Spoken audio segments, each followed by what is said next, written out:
Hello, everyone. Good afternoon, good evening, rather. And welcome to the week 11 session on of Modern Application Development 2. Once again, we are having a live session this time due to various constraints. I had to go ahead and have it as a live session. I know that some people had expressed some concerns about it being a live session, but I believe that since it's being recorded and you can then, of course, watch it at your convenience at any time later, the overall substantial difference should not be there from what would have happened if it was a pre-recorded session. Okay. Except, of course, for the fact that you would see me and in the process of directly going through the steps of demonstrating something, and quite possibly I might make mistakes which would otherwise have been edited out. So hopefully that's not too much of a problem. Okay. As usual, since we are having a live session, please feel free to raise your hand and ask questions.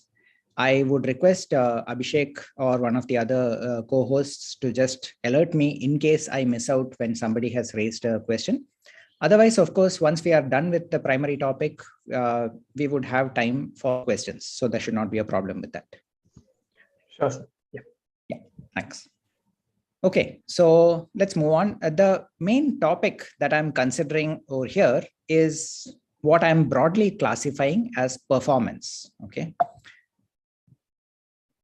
But it's a bit more sort of nuanced than that. When we talk about performance, there are a few different things that we need to consider. At a very high level, what I'm looking at is speed and scalability. Okay. And when I say speed, there are a few different things that we need to consider. One of them is when there is just one user sort of interacting with a web server, what kind of performance do you get? What kind of behavior is there? How fast does a page load, right? A lot of these are intuitive. They are part of the user experience. Okay. And of course, one of the major factors that plays a role in terms of the perceived speed of an application is the network that people are connecting through. Okay.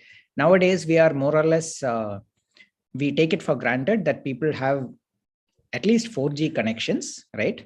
Which is, I mean, just given the rapid spread of 4G in India, we can more or less take it for granted that people have a 4G connection at least, which means that even something up to a video call can be handled in most cases, right? And a lot of websites don't require that kind of bandwidth, which means that they perform reasonably well. But the fact of the matter is there are a number of circumstances in which you might actually have to consider that the person viewing your website does not have that kind of speed. And what we are going to do is look at what are some of the issues that come up over there. And the other issue is scalability or scaling, right? How does the system perform when there are multiple users trying to access a dynamic website? What kind of implications does it have on the server load? What does it imply for the cost of running such a website?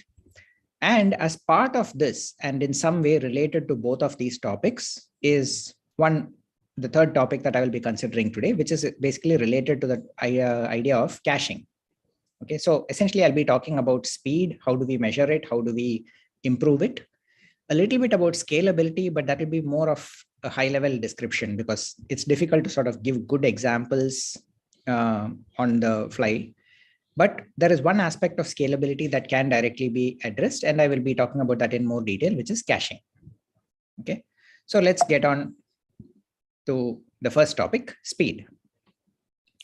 So one of the things that we need to consider over here is that conceptually, there is a difference between two terms, which you might have come across very often in the context of application development. One of them is UI, user interface, versus the second term is UX or user experience. Okay. Now, for someone like me who basically started out before the web applications were a big thing, right? The UI was always a big deal, right? The user interface of an application always determined how well people would perceive it and how people would use it. User experience is a relatively new way of looking at things, right? It's not so much that it's fundamentally different. I mean, previously people would just take it for granted that when they talked about UI, that was the user experience that they had in mind. But nowadays with web applications, the user experience means a little bit more than just how the application looks. It also relates to how it feels, meaning that does it feel responsive? Does it feel fast? Is it easy to use? Right? So the user experience is a lot different from just what the user interface alone looks like. It might be very elegantly designed, nicely, clearly laid out, but just too slow to be usable, right? So this is an aspect that has come up a little bit more in the context of web applications, not so much in previous generations of desktop applications. Having said that, user experience is something that has been sort of well studied for several years now. So, people have a reasonably good idea of things that constitute a good UX design. Okay, so let's look at speed itself, right? And one of the primary reasons why speed is considered one of the main metrics of performance for a website is that, generally speaking, from a perception point of view, waiting for a page to load or waiting for the response is, on the one hand, it can be bad, meaning that people don't like it. But the second thing is it can also be confusing because, especially unless you have some loading buttons, loading icons and things of that sort, which make it very clear that, there is something happening and that the page is actually slow for a reason, it's very likely that the user doesn't even understand what exactly is going on. Okay. So a quick response is required. It is something that is a crucial part of the user experience. Okay. There is also something to be said for a response that sometimes can be too quick. Okay, which is a very strange thing to say. We might be wondering, okay, what do I exactly mean by saying that a response is too quick? And this is actually something that personally I have been experiencing with regard to something like, for example, the single page applications that even something like ViewPress, right? One of the applications built on top of Vue, the way that it sort of responds when somebody's trying to load a page. What happens with such a page is that you click on the next link and it's instantly there. You don't even realize that the page has changed. It doesn't even show you that, something has actually transitioned and there is new text on the screen. Of course, there is new text and you need to sort of take a moment, look at it and say, okay, fine, I do have the data that I need. So that's a sort of extreme case, but in general, what you want always is to have page loads and responses being as fast as possible. You don't want to have to wait, right? Although I said that, having a sort of progress icon or something of that sort is good to see, at least it shows you that something is happening. If it goes on for too long, people get irritated, right? Nobody wants to just stare at that forever. Now, there are a number of factors that contribute to speed, right? One of them, of course, like I said, one of the main main factors is going to be the network, right? Are you connecting to a server on a mobile network or is it broadband, right? Where the assumption is that broadband generally means much higher speeds and lower latencies, okay? It can also be related to the distance from the server, right? So let's say that you have a server which is in the US, right? Fundamentally, it means that you are going to talk about several tens of milliseconds or probably around 100 milliseconds just for the round trip time between where we are in India versus where the server is in the US. Okay. Now 100 milliseconds is probably not a whole lot, but if you have for some reason something which sort of requires a data to be fetched, and then again based on that to fetch the next response, right? And then update the page based on that. Or if there are any other factors that sort of slow things down further, right? Of course, what happens in practice is that it's not just the speed of light that is your limitation. It also, when you are far apart, it also means that you're jumping through more routers in order to get to the other end. Okay. All of those can severely slow things down, which means that if you can have a server which is local in India, let's say in Mumbai or Bangalore, you are going to get much better performance than if it is on the other side of the world.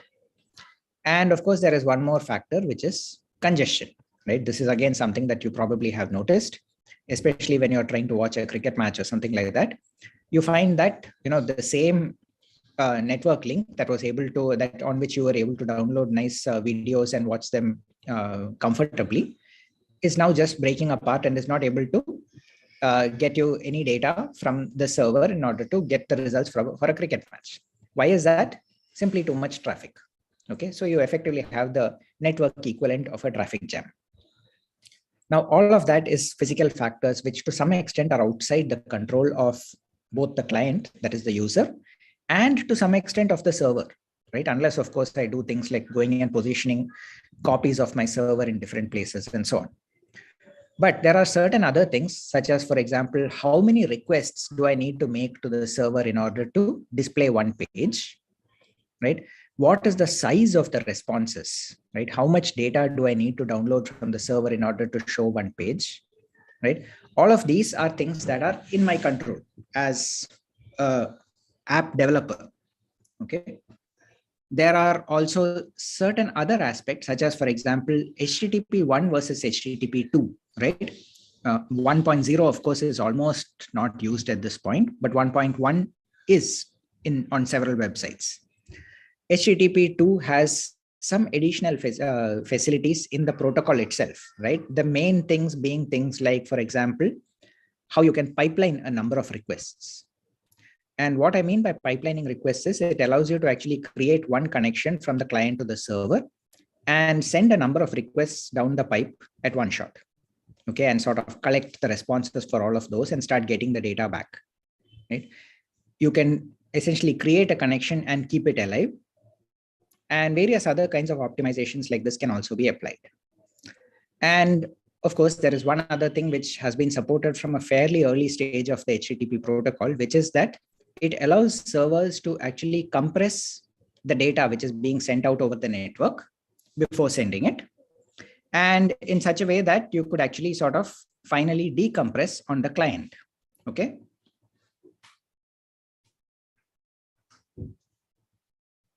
Why is this useful? Essentially, what it allows you to do is that the amount of data that's being transferred can be significantly reduced. Okay. Is this a free optimization? Of course not. It means that there is extra work on the server in order to compress, unless, of course, the server sort of compresses and keeps it there. And on the client side in order to decompress. But the bottom line is, if you can send less data on the network and the network is the bottleneck, maybe this is a good idea. Okay. So we can see that there are a number of different factors that contribute to the perception of what is a fast website and what is speed, right?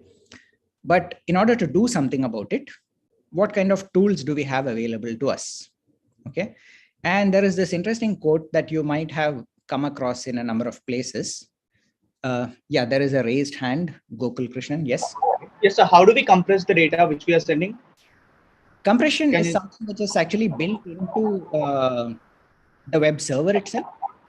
Okay. Okay. So, for example, the Apache web server has a module which is called gzip or deflate, right? So essentially what it does is any text, any file that it needs to send, it as and when it reads the file from the disk, it will immediately compress it using a standard compression format, which is usually the zip compression format.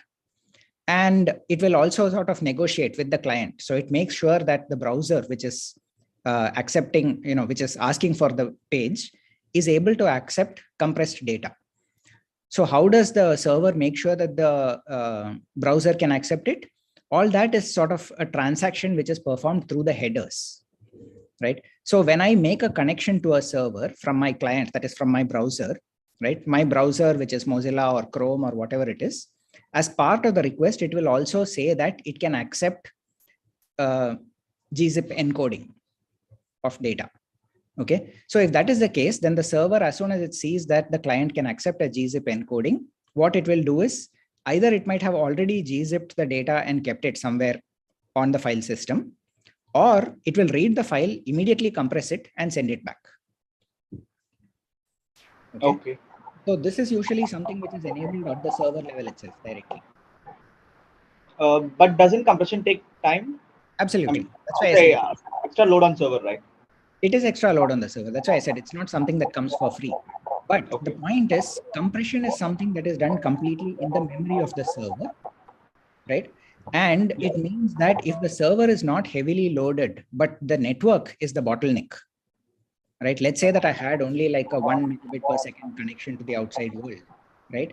And I want to minimize the amount of data that I send out on that line, but I still want to send, let's say I'm trying to run Wikipedia on that, right? Where there's a lot of text on the page, right?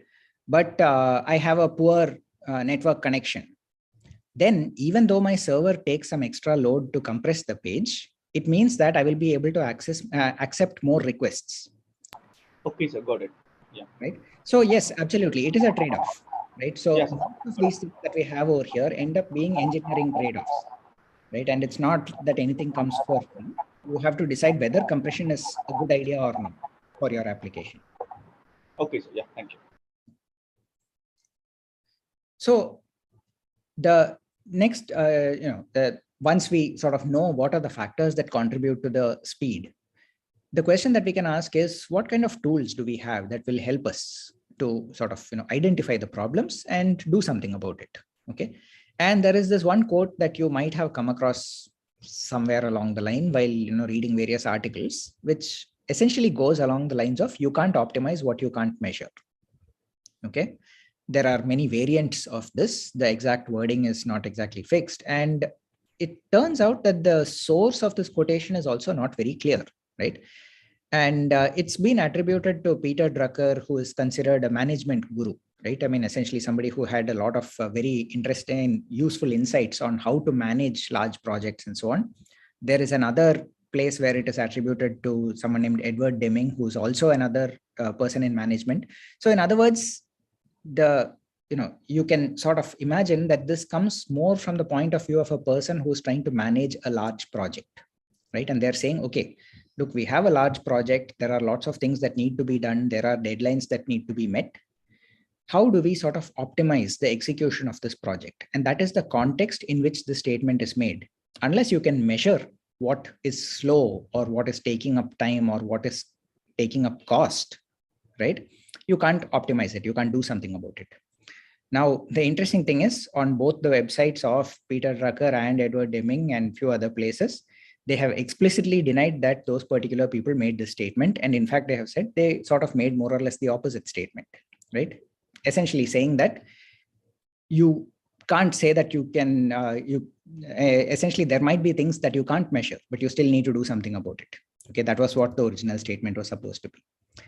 Now, having said that, in our context, the statement actually makes sense. Okay, because what we are talking about is something very tangible.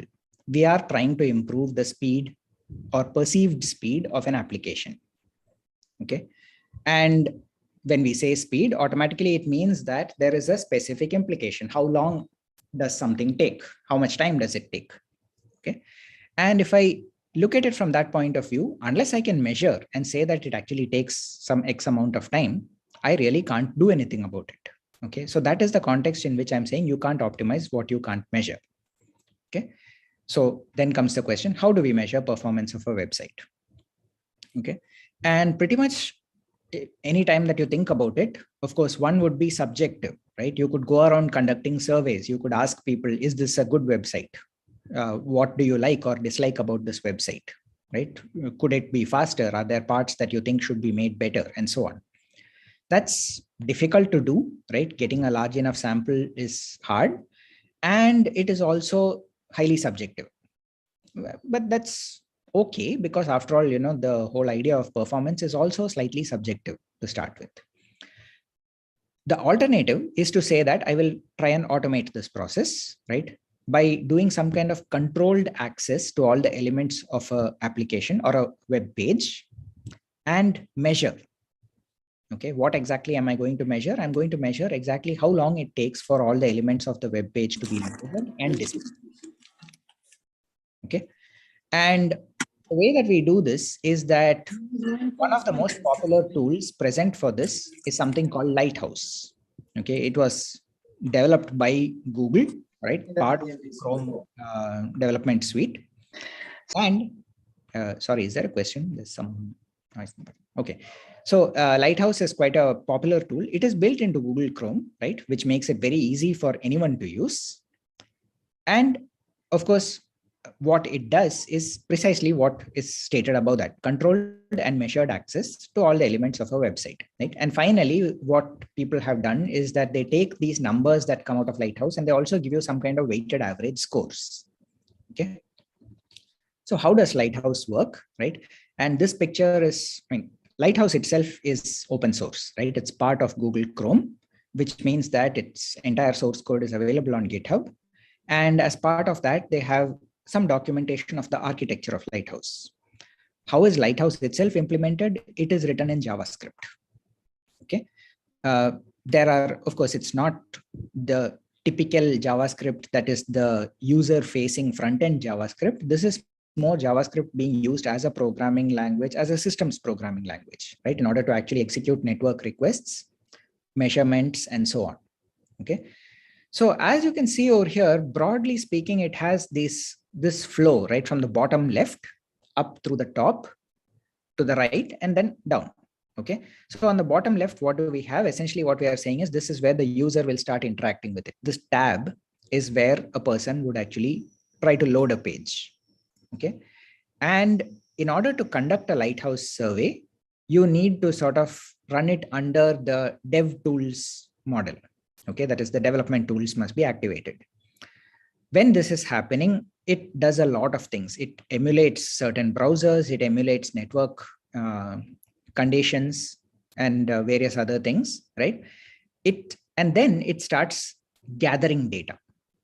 Okay. Meaning that it starts collecting all the information that it needs by sending a bunch of connection requests in order to download all the components of a page.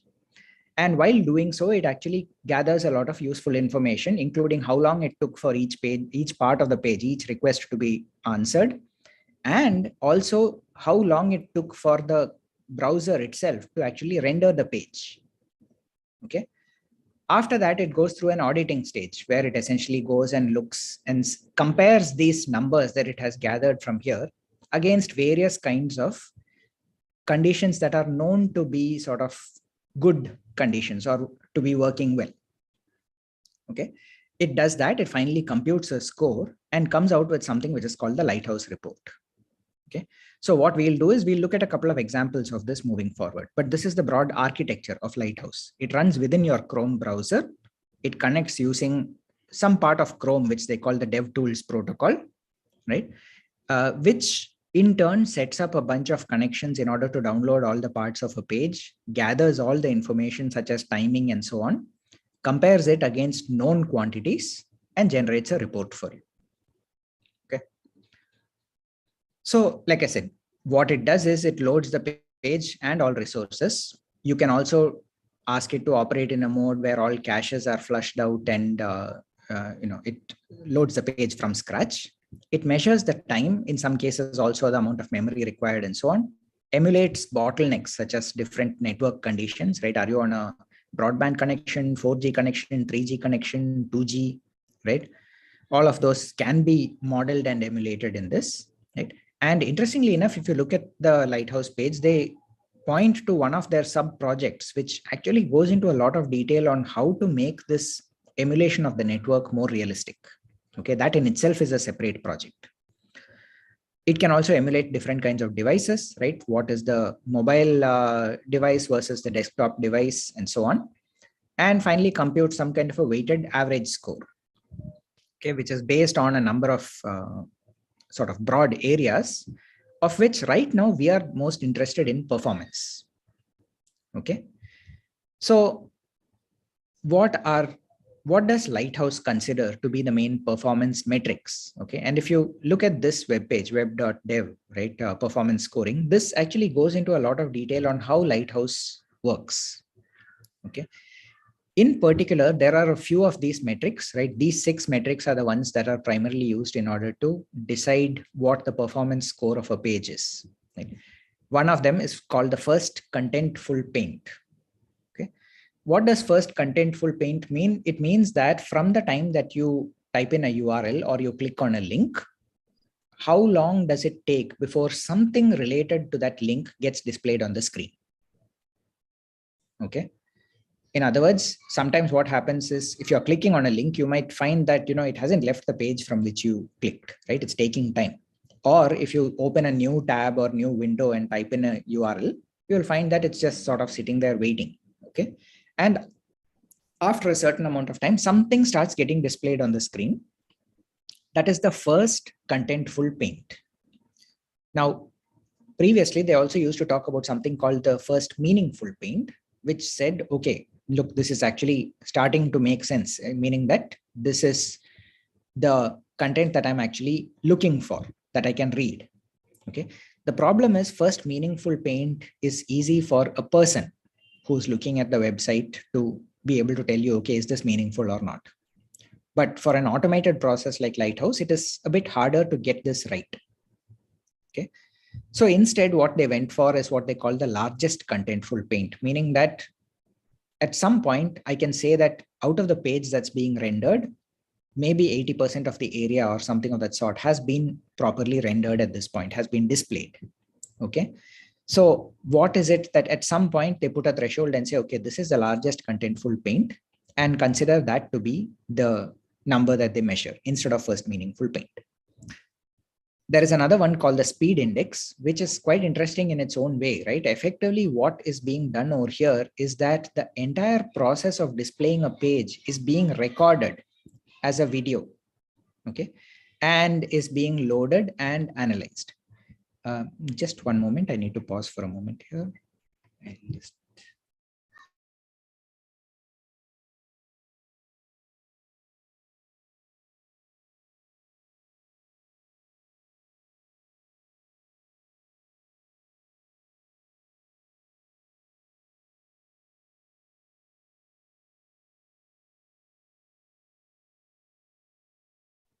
Yeah, sorry for the short break, I'm back. Yeah, so I was talking about the speed index. Effectively, what is done in the speed index is that the entire page loading process is captured as a video. Okay, it's sort of like a screen grab, but is not really being displayed as a video and not being saved as an MP4 file. It just internally saves it as a sequence of frames, which indicate the process of displaying something onto the screen. Okay, and then there is more JavaScript code that actually scans through the video and tries to sort of does a comparison between frames up to the point where it says, okay, at this point, I can say the page has been displayed properly. Okay, so it's literally sort of trying to display it and finding out at what point we can say that the page has stabilized and is mostly complete. Okay, so that is what they call the speed index. Another part, right, is what they call the time to interactive, which basically means, okay, is the page usable at this point? Okay. Now, of course, if you had a static page, like just a blog with only text on it, right, text and some images, then hopefully the time to interactive should be very small, right? You just have to display something over there. You are not really sort of bringing up any other functionality and waiting for text input and so on. So there is not really much interactivity on the page.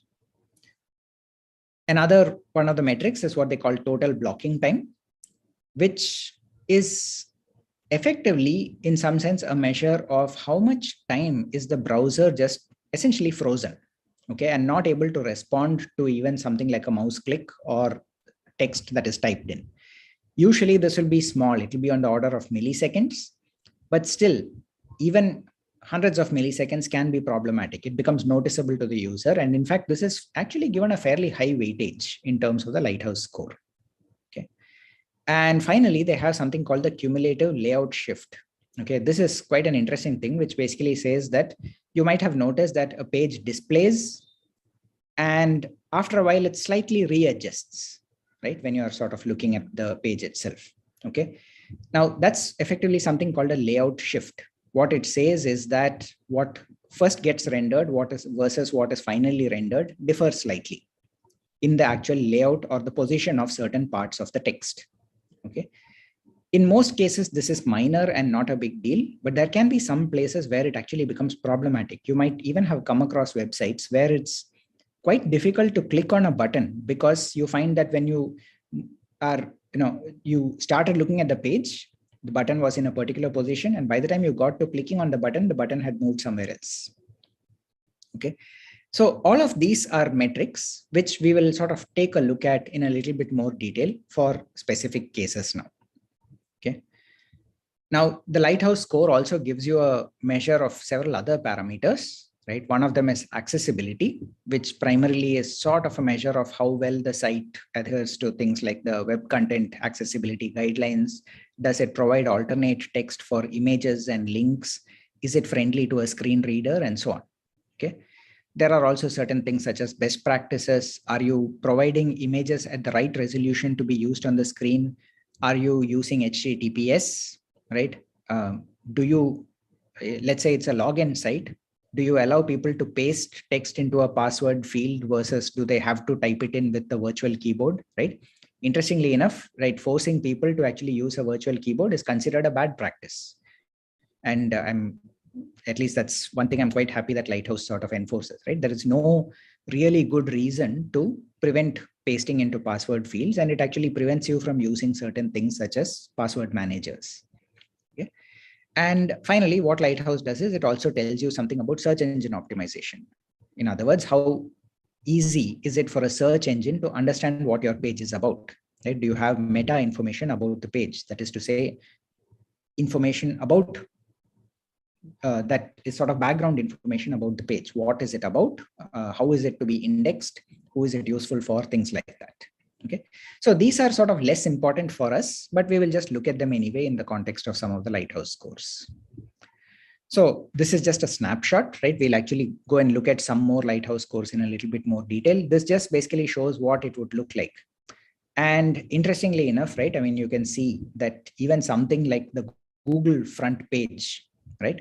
You can see it has fantastic performance scores, 99, accessibility is 90, which is still pretty good. Best practices 100. I mean, what do you expect, right? After all, Lighthouse was created by Google, they better score well on that. But the most interesting thing is Google, which is a search engine page, is apparently poorly optimized for search engine optimization. Okay, so I guess irony at some level, but interesting. It also shows that, you know, you can't get everything right. Okay, so what exactly does this mean? Let's look at some examples. Okay, before I get to this page, I'm going to just switch over and look at a couple of different examples. So what I have done over here is actually already downloaded some of these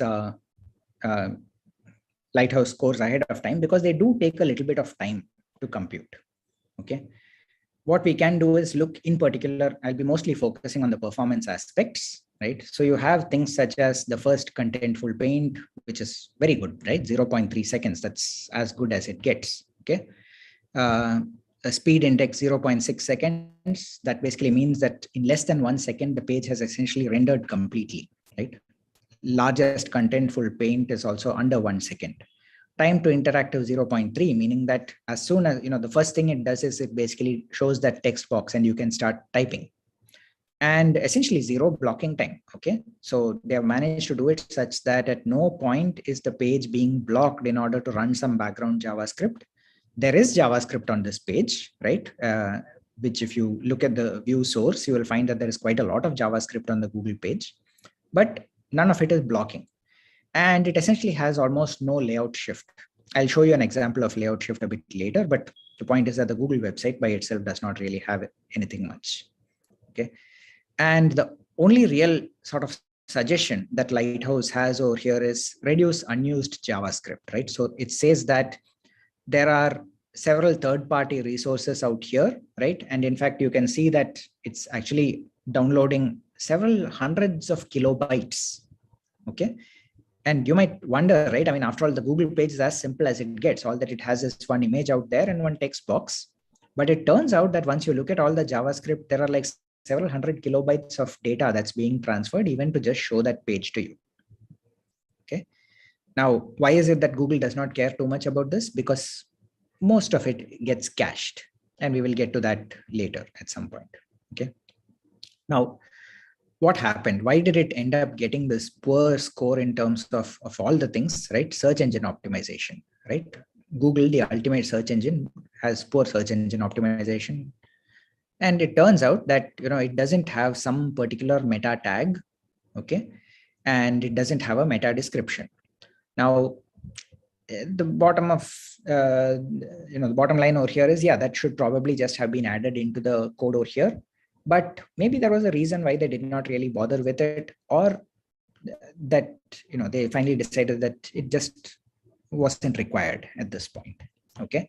For whatever reason, this is the final score as far as the Google website, the main page is concerned. What about something like apple.com? Also, fabulous performance, right? The only problem that we can see is that the largest contentful paint that is actually displaying this entire thing, probably because of the images and so on, takes around 1.2 seconds. Okay. Yes, there is a raised hand. Go ahead. Yes, so this is Gopal here again. So Yes. will it change from device to device? I mean, it is showing 95 plus. For me, it is 87 something like that. Correct. Exactly. So the performance part, the other parts, the accessibility, best practices, and SEO should not change. Okay, you should be seeing the same numbers. I think accessibility changes with the device, different devices. I think. Correct.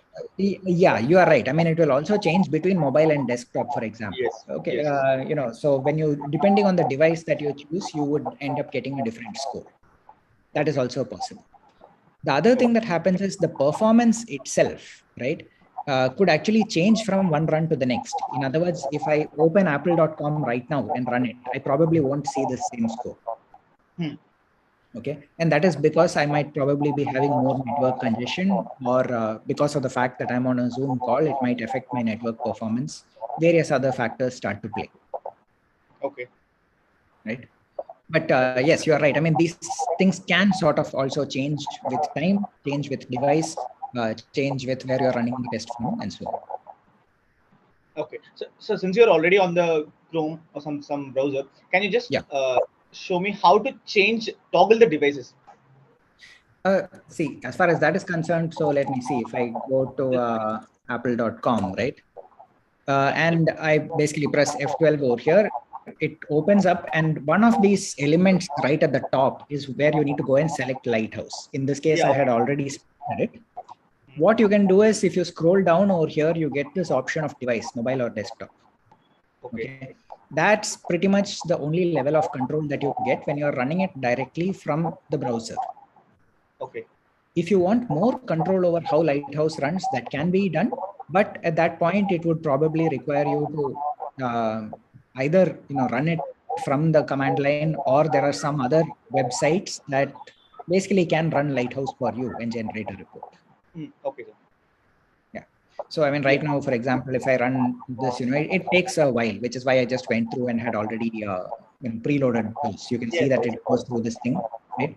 Yeah, it actually gave me exactly the same score as before. Even I get the same exact score. Yeah. Okay. Yes, sir. Yeah, there was one more raised hand. Yeah, sir. Actually, this report has this fifth icon called PWA. What is that for?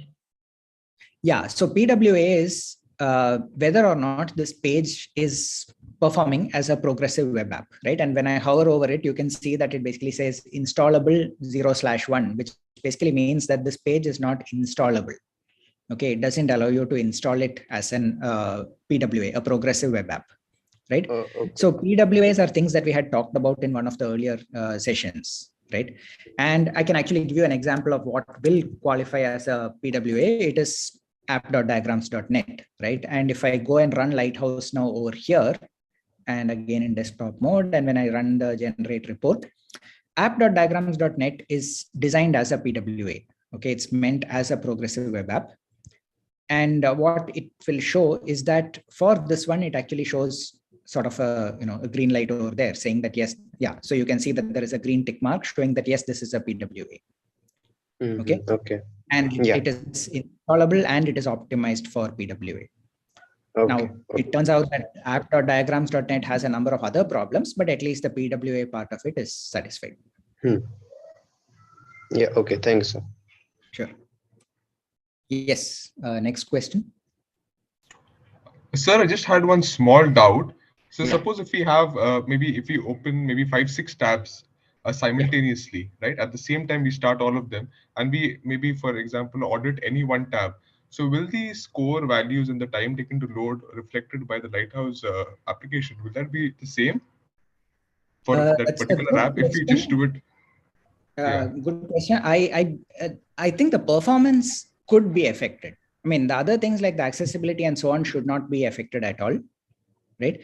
But it is quite likely that performance will be affected. In fact, if you look down here, right, you will notice even that while I'm running this, it says that there may be things that are affecting this run of Lighthouse.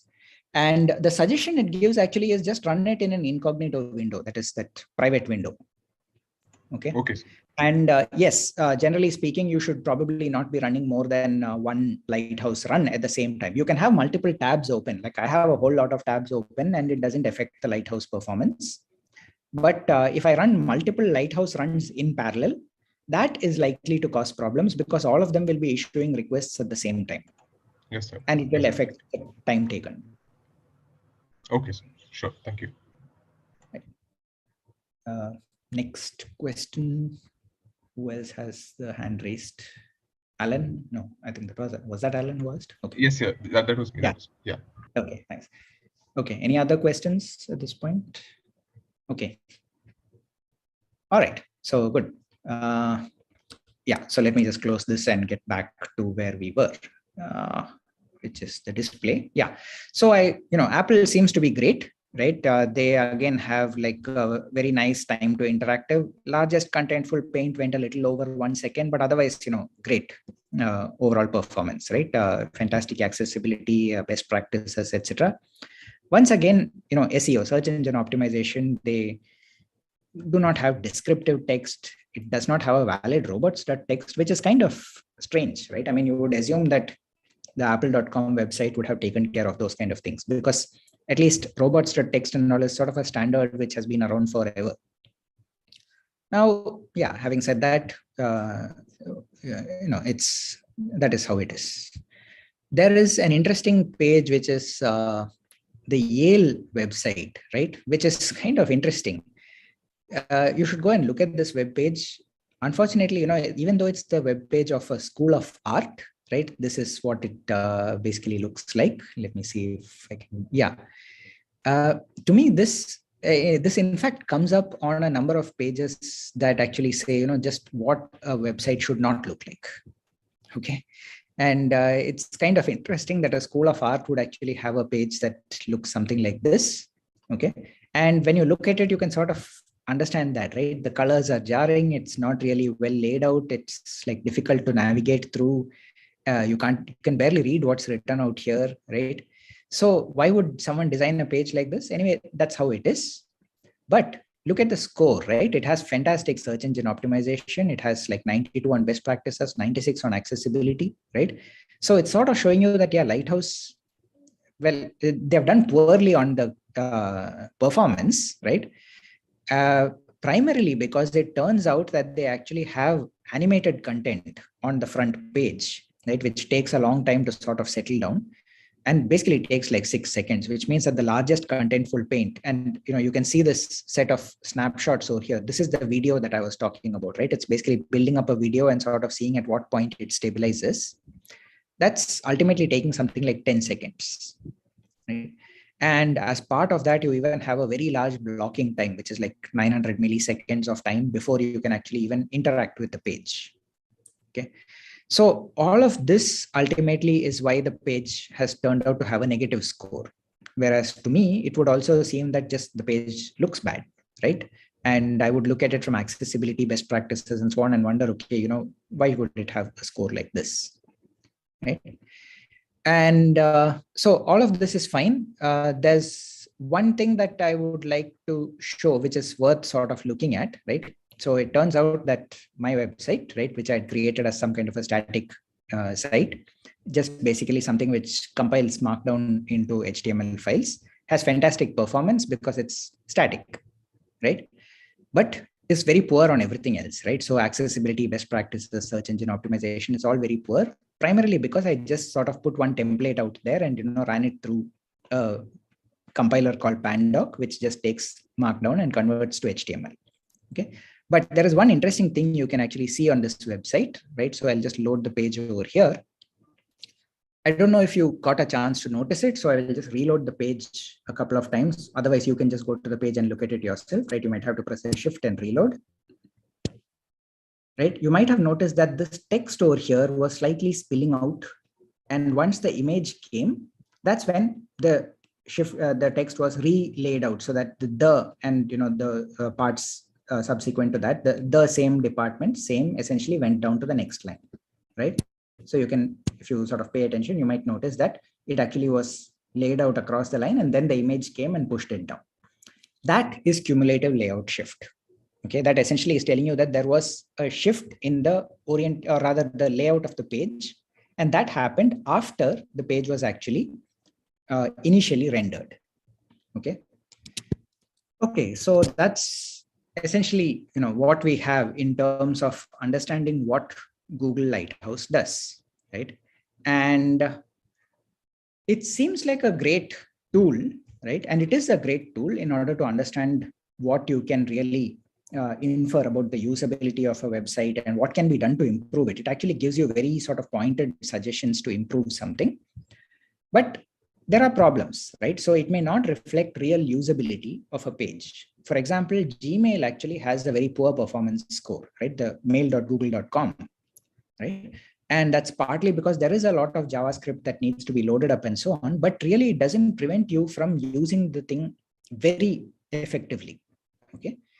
And this blog entry is actually a very interesting one, which is well worth sort of going through, right? And the premise that they have taken is essentially they wanted to build the most inaccessible site possible, okay, with a perfect Lighthouse score. And what that means is they want to make sure that their Lighthouse score for accessibility is 100, okay? But at the same time, if you really look at it, what they have done is just taken something like this, right? It is, you actually have 100% accessible page, right? Which is great. And they have got sort of the code being displayed for each of these stages as you go forward, right? If you open up the page, you will notice that it actually takes you to a code pen where it actually shows you what the HTML looks like, what the CSS is, and what the page itself renders as. So this is great, right? It has like 100% accessibility. But you go further down and they actually sort of go and show by the time you reach the last stage that the page looks something like this, okay? Where you can't read anything. There is nothing being displayed over here because it is sort of black text on a black background, okay? But this also has a 100% usability score, okay? And in fact, it's sort of, you can even run the Lighthouse test live on each one of these things and it will show you that, okay? So I'm not going to go through that. I will leave that as something for you to sort of try out and get it, how this can be done. But the bottom line is it's possible to game the score. Okay, if you just purely go by, hey, I have a perfect Lighthouse score, that sounds fantastic. That does not necessarily mean you have a good website. Okay, and you can sort of see that because there are many really good websites, right? Apple, Google, and so on, who beyond a point actually don't bother about the Lighthouse score themselves. Right? Okay, so that's essentially Lighthouse and how it can be used in order to improve the overall performance or the user perceived performance of an application, right? What I'm going to do next is talk a little bit about scaling and then move on to the third topic, which is caching. Are there any questions before we do that?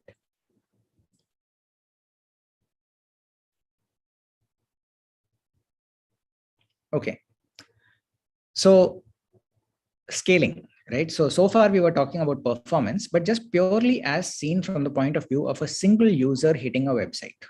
Okay, that's what Lighthouse is telling you. It's not telling you what the page performs like under load. It doesn't tell you anything about how somebody else might see the page. It's only about how you as an individual user are going to see the page.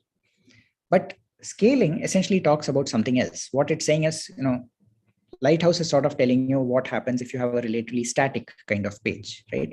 You have let's say you have a static text page or a blog or any other content that is predominantly user neutral. Okay, examples would be the Wikipedia, right? Most pages on Wikipedia, the W3C, the entire reference material which is there on w3.org.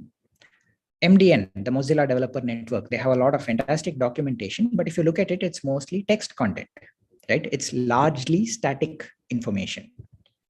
Okay, and by static, I mean not that it's just stagnant or outdated. It doesn't change very often. Okay. On the other hand, you could have dynamic websites, e-commerce, learning-related websites, things that require some heavy degree of user-level customization. Examples would of course be Amazon.in, right? Swayam, right? The learning platform, which is not just dynamic user-wise, but also sees a really large number of users, right? Or you might have seen things like Dream 11 or IPL Fantasy League and things of that sort, right? Which are, once again, things which come up in different contexts, right? I mean, they are very specific to some domain. But on the other hand, where they become dynamic is the fact that they, first of all, have to show you something which is specific to you as the user, and also see different degrees of load depending on the time, right? So when we talk about something like that, we are actually interested in the multi-user experience. What happens when many people are trying to access a website? Okay. And one of the things that we would be interested in is the response under load. Okay. Which the load is primarily measured at the server in terms of number of requests per second. Okay. And there are several websites where, or several servers where you would essentially see something which is a constant high request load, right? Examples would be Google search page or Bing.com, the Microsoft search page, right? These are examples of pages that are always expected to have a fairly large number of requests per second hitting them. Okay, because at any given time of the day, you would have, somewhere around the world, people would be hitting Google search and searching for something. Of course, you might find that, in the time zones corresponding to US daytime, they might be even higher versus maybe when it's over daytime over the Pacific Ocean, the load goes down a little. That's pretty much all that you can expect to see, right? Otherwise, Google search, for example, is always dealing with high request loads. There are other sites, though, that are more concerned about changes in load, right? Consider what happens when the CBSE exam results are being declared, right? Or, for example, the IPL final is being played. Those are instances where there are specific websites, right? The CBSE exam results website or the ESPN Cricinfo, right? Those are the ones that are going to see sudden spikes in traffic depending on very specific circumstances. Okay.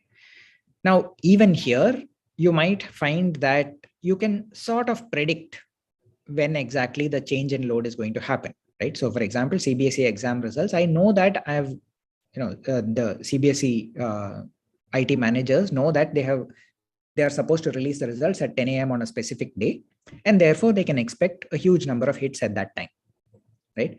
So you can sort of prepare in advance. But let's say that suddenly news has come about that, somebody is like about to score a century, right? And traffic starts increasing, okay, on the website. Or like a bowler has taken 2 wickets and there's a chance that they might get a hat trick. Again, traffic starts increasing very dramatically in a short amount of time. These are not predictable, okay? So scaling essentially refers to how do you, first of all, manage this, and what can be done about it? Like at what level, what are the places where you need to be looking for changes that can be made? So in order to understand scaling, you actually need to understand all the components of an app, right?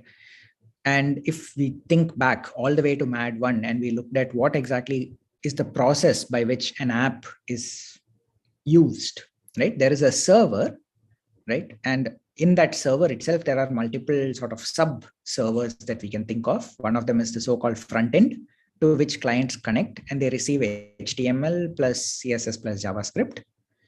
But there are also other servers which are not directly seen by the clients, right? So there will be a server that maybe stores the database models. There might be other servers that act as load balancers. They don't really do any computation or any kind of actual data processing. They only pass requests on to front ends. Or there might be some kind of proxies which are related to load balancers, but may handle different kinds of behavior, right? Say maybe they handle some of the queries without passing the load onto the server, for example. So all of this constitutes what we would call the server, right? From where the page is coming. The next component of the app is the network, right? How fast is the network? Are you on mobile? What is the connection speed? What is the signal quality? Are you moving or stationary? Is there network congestion, right? Or if you're on broadband, then are you on a shared connection? Are there like multiple people using the same broadband connection? how good is the cable that has been laid to your house? Who is your upstream provider? Do they have the kind of bandwidth that they need in order to handle higher network capacities and so on? And finally comes the application, which is running at the user's end, right? And over here, there are certain things such as, is the application itself data intensive, right? Does it need to download a lot of data? Does it have to get large images? Does it have to run a lot of scripts, which again take up a lot of computation time? And what kind of browser or client functionality can we rely on, right? In other words, is it a mobile phone with a relatively weak processor, or a sort of high-end desktop which has lots of RAM and can, and a good graphics processing unit and can handle rendering complicated pages easily? Okay, so all these components ultimately matter when you are thinking about the performance of an application, right? And when I say performance, ultimately, as far as the scaling is concerned, the most important one is going to be related to the server itself. Okay, so from the scaling point of view, what can you do at the server? There are certain things called load balancers, right, which have very minimal functionality. They pretty much just purely take a request from a client and forward it to some other server who is actually supposed to respond with either an HTML or CSS or JavaScript or something else, okay, or a file download maybe. Now, what does the load balancer do? It pretty much, all that it knows is that there are multiple backend servers that can handle the requests, and it sends out the requests to them one by one. Okay, how does it send it? There could be different algorithms being used over there. One could be so-called round robin, or the least recently used, right? Whichever way, it sort of tries and makes sure that it is spreading things out among the multiple servers so that all of them get more or less equal load. There are a number of commercial offerings for this, right? Amazon Elastic Load Balancing, Google Cloud Load Balancing are the sort of heavyweight examples, right? And they are capable of doing like really complex algorithms for load balancing. They can distribute the load coming into your application across several virtual machines, across IP addresses, across different zones, even if necessary, right? So it could even sort of take a request from you over here and send the request either to the US or to Singapore or to Europe, right? Whichever one has the least load and is able to give you the response fastest, right? Because Amazon and Google have sort of planet-wide presence, they're able to do things of this sort. Right? Now, one other thing that can be done, slightly related to a load balancer, but a slightly different approach, is what's called a proxy. Right? Effectively, what it does is it acts as an intermediate layer between the client and the server. And the main purpose of a proxy is to implement something called caching, which we will be talking about a lot more later. But if you recall our discussion of the whole REST architecture, right? So it was essentially proposed by Roy Fielding in his PhD dissertation. And one of the statements over there is about how cache constraints require that the data within a response to a request be implicitly or explicitly labeled as cacheable or non-cacheable. Okay, this is the statement that Fielding had in his description of REST, right? Not saying that everything should be cacheable. All that is required is the server should explicitly or implicitly allow the client or the server to decide what can and cannot be cached, right? And cache constraints are what are used for this. So there is, once again, some degree of confusion. People tend to think that because REST mentions caching, everything should be cacheable. No, that's not what it says. All that it says is be clear, right? Is something cacheable or non-cacheable? And the point is that if something is cacheable, that can make a huge difference in terms of network load. And what REST says is that you can, not just REST, but the overall architecture of HTTP and the web itself says that you should be able to insert caching proxies at various stages in the network. And ideally speaking, it should be possible to put a proxy closer to the client in order to get faster responses. Okay. Now, there is another kind of thing which is called a content delivery network. You would have used this, for example, even for the view, view.js, in order to download that and use it in a script, right? It's also a form of a caching proxy, because after all, what you are doing is you are using a content delivery network, but it's an explicit proxy, meaning that you are actually telling the content delivery network that you want it from there, right? Rather than sort of telling your server that the server should take care of where exactly it is supposed to implement proxies or caches in order to make the response faster. Okay. Now, there are a number of other things that you can do at the database level, right? And this is something that I can only sort of talk about at this point, very high level, because getting into details on database optimization is probably a mini course in itself. Okay. But some of the things that you can easily sort of understand, right, just from sort of common sense thinking about what happens when you are trying to choose a database.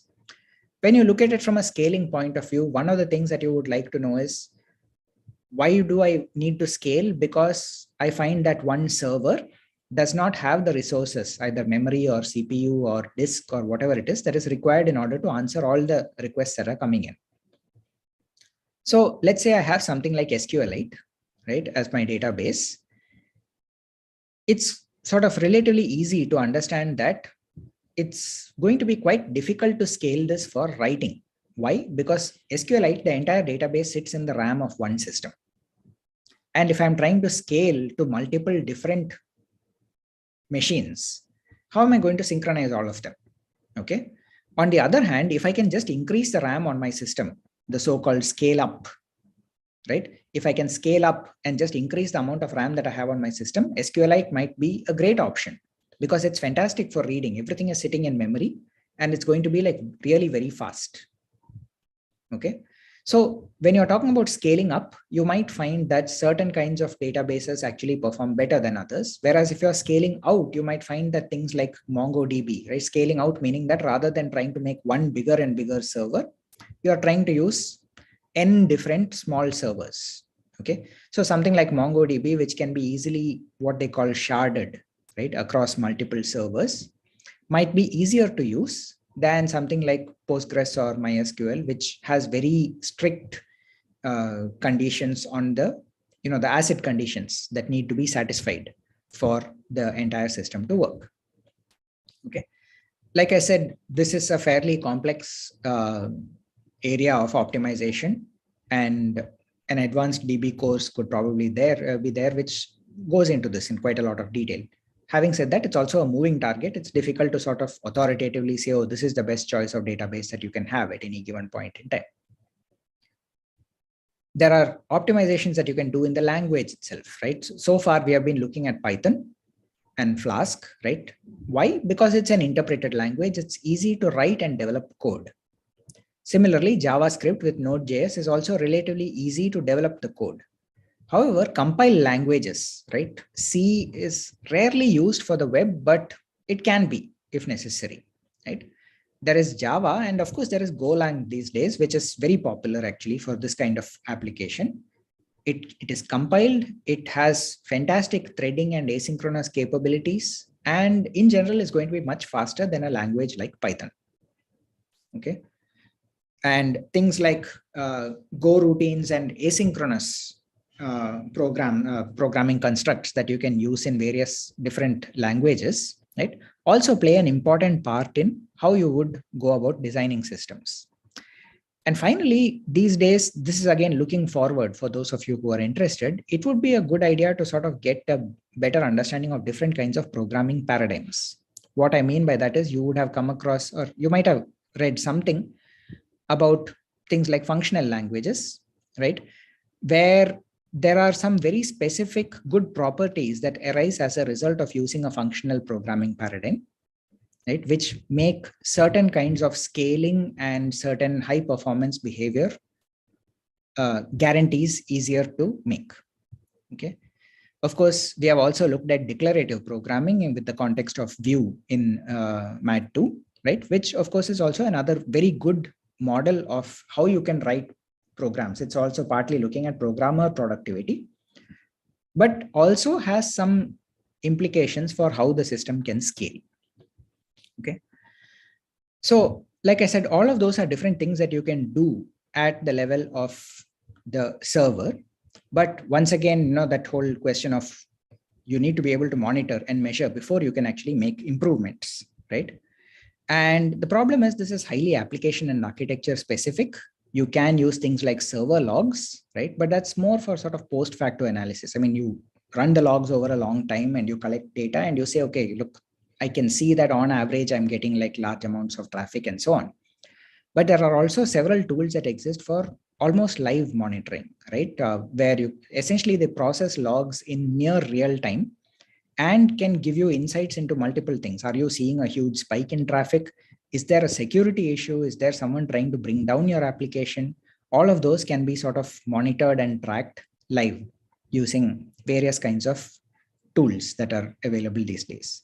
Setting these up goes a little bit beyond normal application development, but these are things that as an application developer, it is well worth learning at some point. Okay.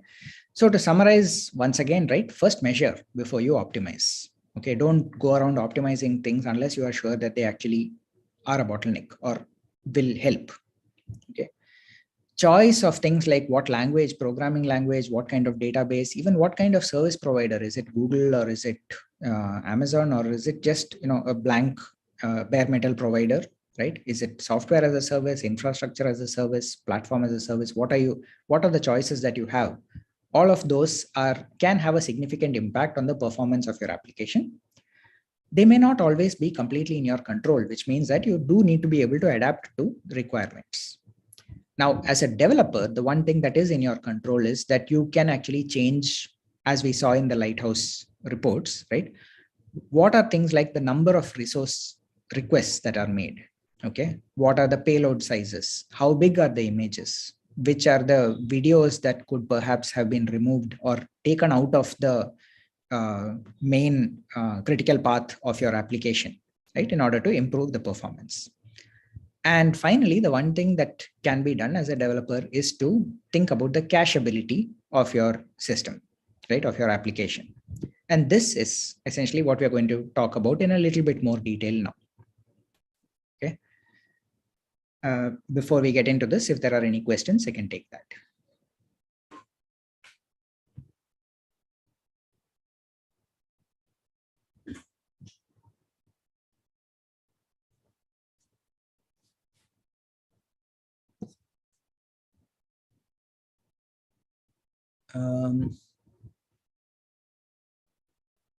Okay, there is one question. I came across www1 in starting of domain of some websites. Can you elaborate what is it?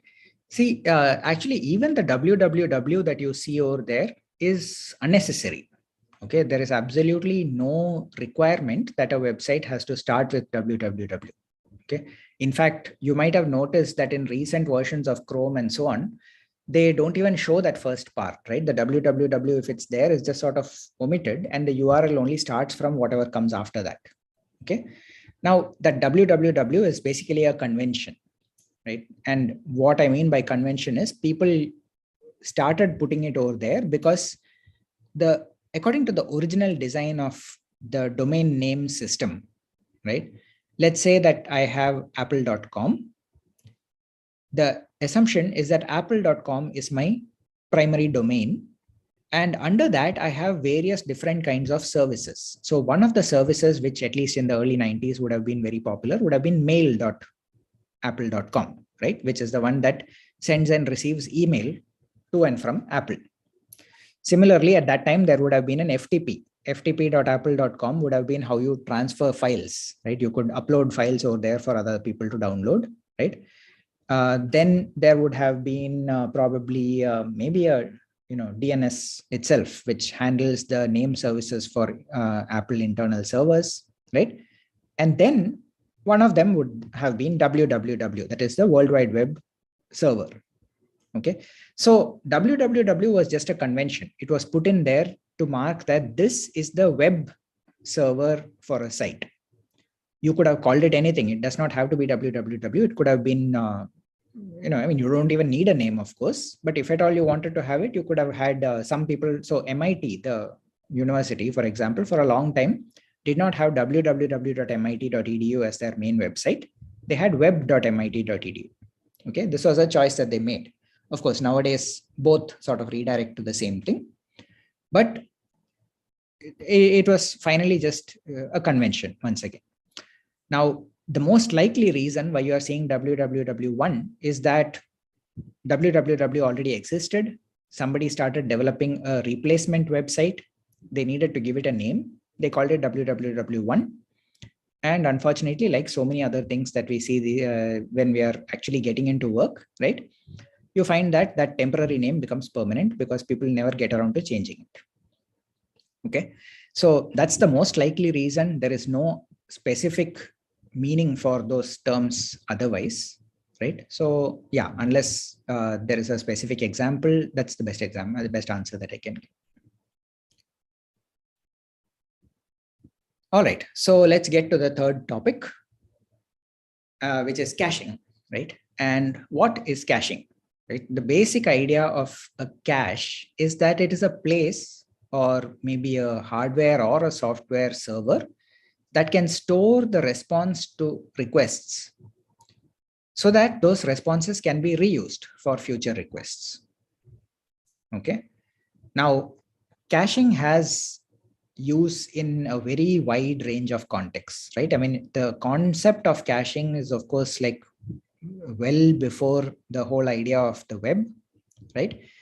Caches are used in hardware. So for example, you might have seen that the processor that is there on your laptop, right, has something like, a processor that runs at 1.9 gigahertz or 2.6 gigahertz and has some L2 cache, maybe 1 MB, 1 megabyte of L2 cache.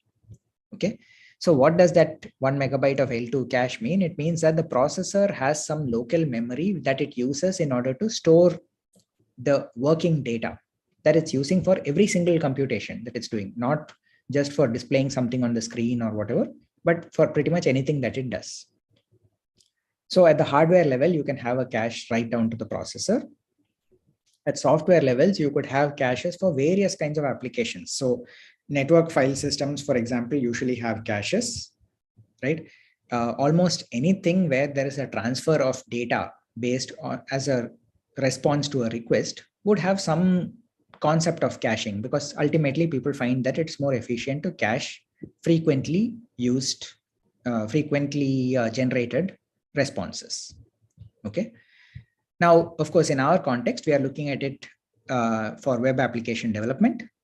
And over here, the requests we know are essentially URLs, right? It's either a get or a post to certain URLs. And the question is, what kind of responses do you get, and what is it that can be cached and reused? Okay. To a large extent, this is developer controlled, almost entirely developer controlled. So whoever is creating the application can sort of specify what can and cannot be cached. Okay. Now, the next question is, where can you cache? And this can happen in multiple places. It could happen directly at the server where you're writing the code. It could happen at a proxy front end that you explicitly put in place just for doing the caching. It could happen somewhere in between the server and the client on a network router that you don't have any control over. Or it might happen directly at the client. In other words, when I run a Chrome browser, it has its own cache, and in some cases might take a decision not to even reload a page from the server simply because it has reasonable cause to believe that the page has not changed. Okay. So this figure is taken from the MDN, right? The Mozilla Developer Network documentation on HTTP caching, right? And effectively, this first picture at the top is showing you what happens when there is no cache, right? Browser 1 and browser 2 are sending all their requests through the public internet to the web server. Why are there so many requests from each browser? Because after all, even to display a single page, I need to make multiple requests. Now, all of these requests end up hitting the web server. Okay. And it might even be something where I'm sort of repeatedly polling or something of that sort. And, it might be several different requests that end up going to the web server.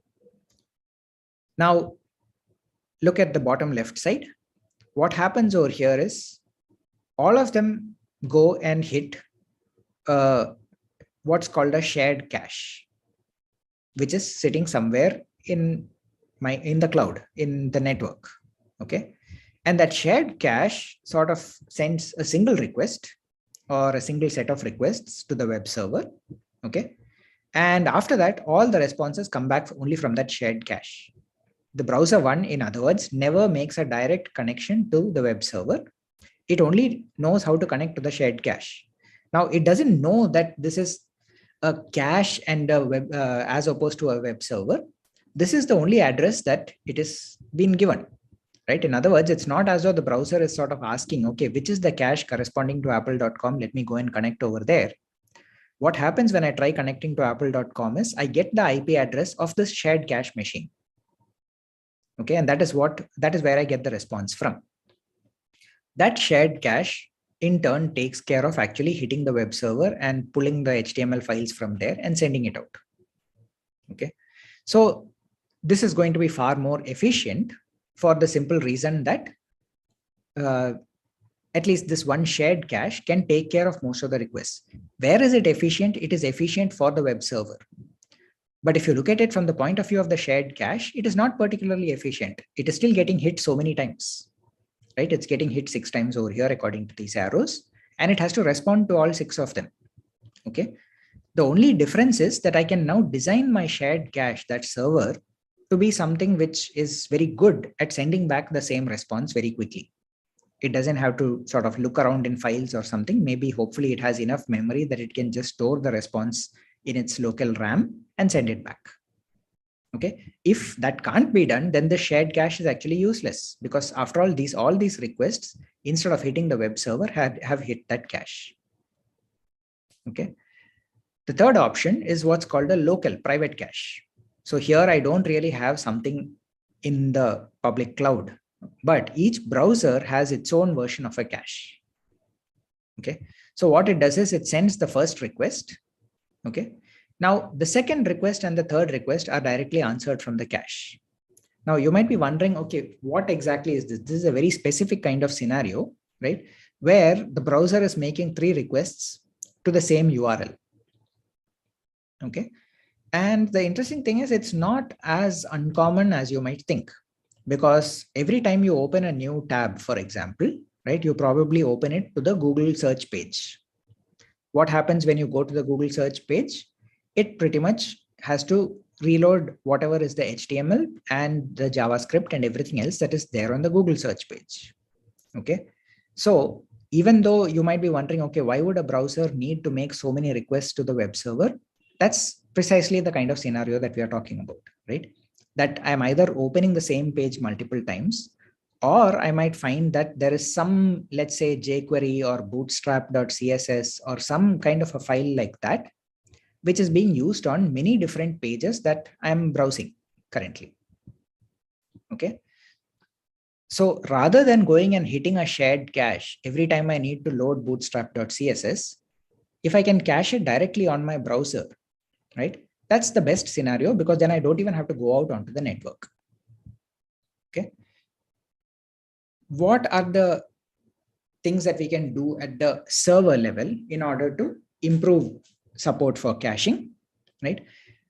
There are HTTP headers, right? So like I said, there are already HTTP headers that can specify what kind of data can be accepted and whether you can, for example, compress the data before sending it and so on. One of those headers is also called cache control. Okay.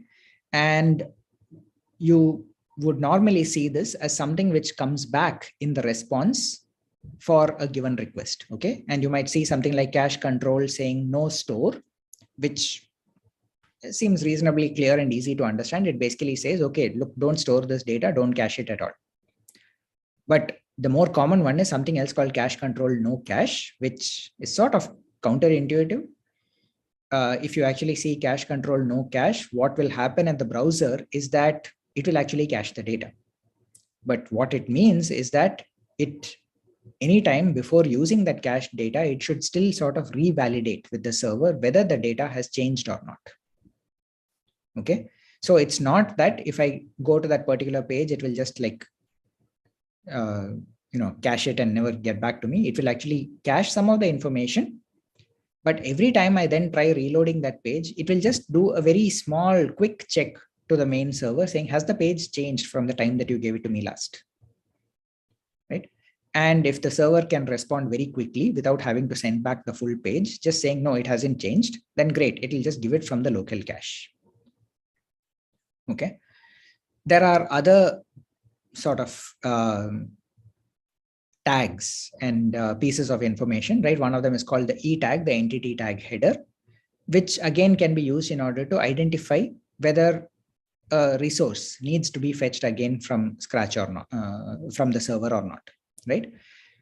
And so in other words, there are like many things that you can do at the server level in order to see what can and cannot be cached. Okay. There's a question.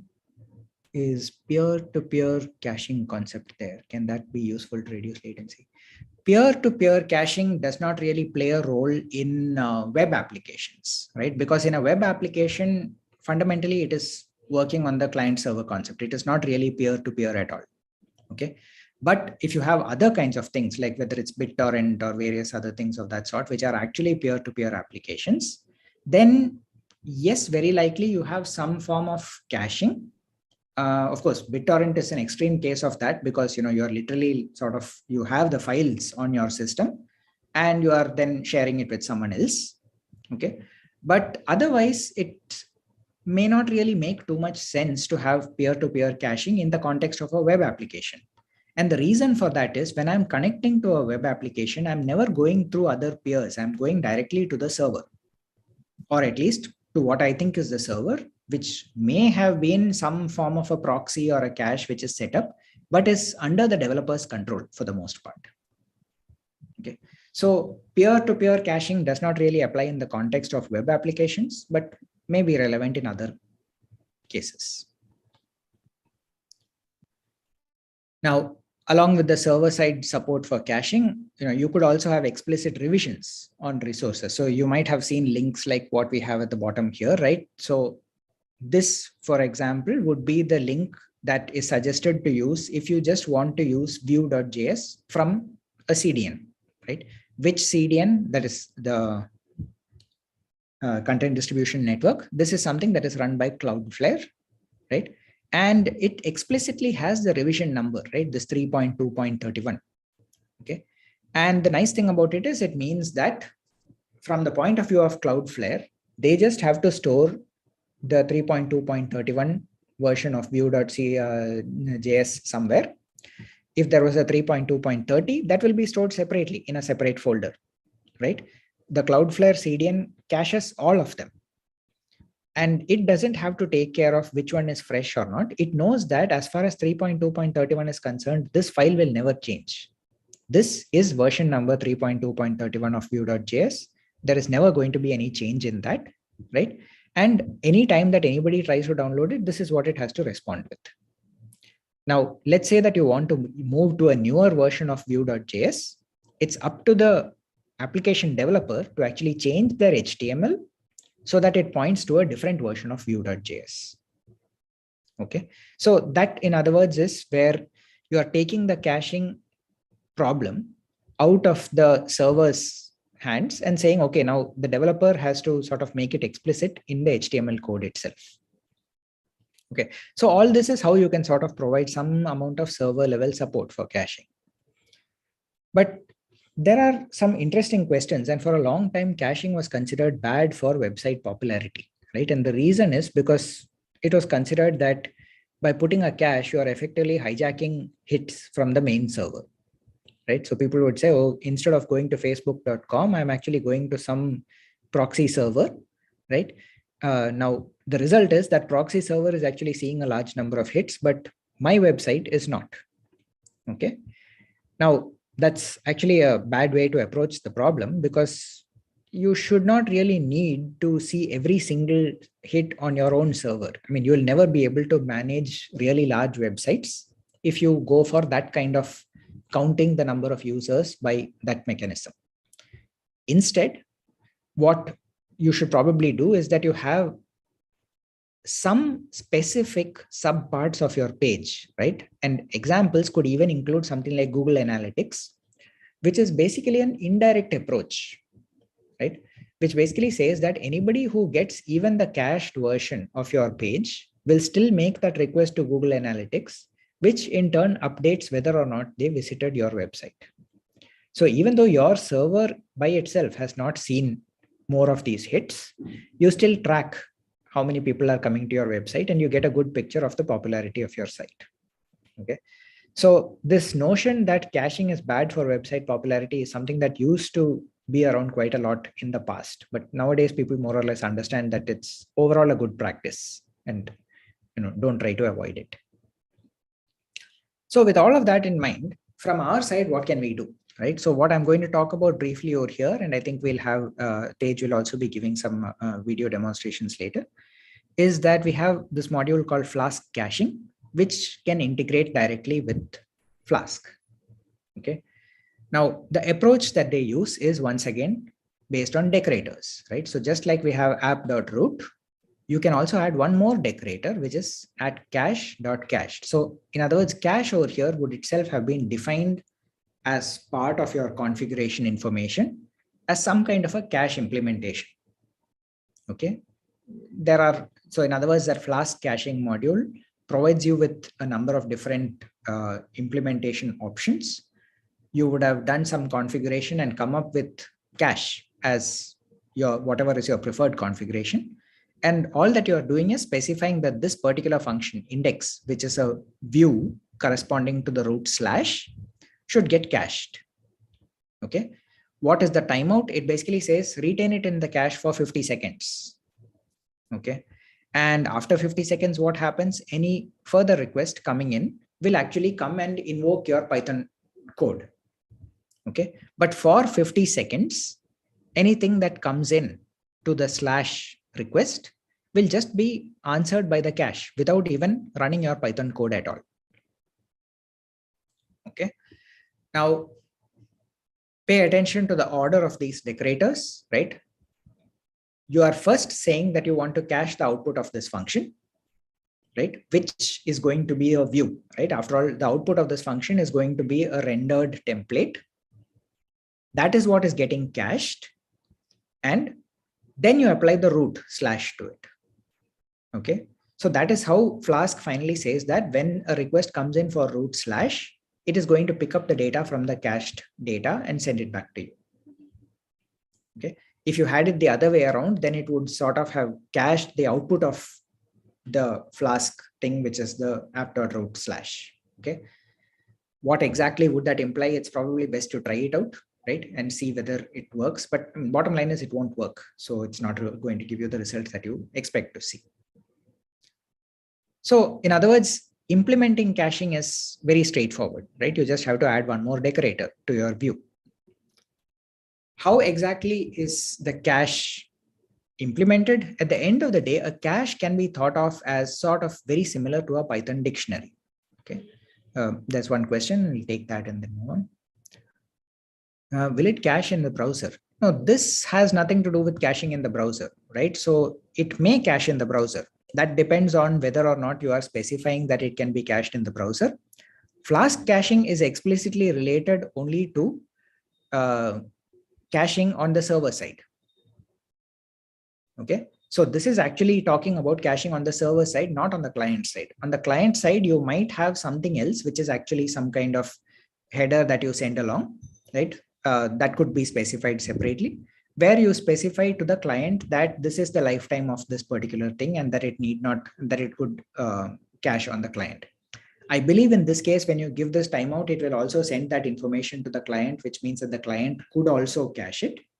But what is more important is that the server itself is caching it, which means that even if two different clients come and hit this server, it will be able to respond without having to run this index function. It will just take the output directly from the cache and send it. Okay. So the way that a cache works is that it basically implements something very similar to a Python dictionary. It is not implemented exactly as a Python dictionary, although that is one of the options. But you can think of it like a dictionary, right? And what I mean by that is there is a key, and corresponding to that key, there is a value.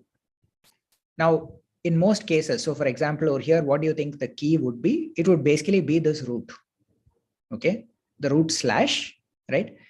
what the cache dictionary is going to say is anytime there is, if you want to look up this key called slash, you will get a response, which is some HTML text, and you can just send that out. Okay. Now that is for any view function that is present in Flask application, normally the key that would be used would be the request path itself. But you could also choose to cache non-view functions. And what do I mean by a non-view function? This is something that, look at it, it does not have an app.root. Okay, which means that I can never directly access it from outside. I can never access it from a browser. But it might get called internally by the server itself. Okay. And what the server is going to do is it will call this get all comments function. As you can see down here, cached comments equals get all comments. And this get all comments is again set as a timeout of 50. But now, since you don't have an app.root, you have to specify what the key is going to be for this. Okay. And as long as you provide that key prefix equals all comments, what it will do is it will create a new key entry in your cache, take whatever is the output that comes from get all comments, okay, and store that output into the cache. What that means is if I once again call this function within the next 50 seconds, I will just get back the results directly from get all comments without having to run this dbio, right? This part over here that says do serious dbio. Okay. And why do I want to do that? Because I know that this is something that is going to take up a lot of time. It requires accessing multiple rows in a database and, maybe doing some joins and various other kinds of compute intensive operations. Skip all of that at least for 50 seconds. No matter how many times people ask for it, just return the same data. Okay.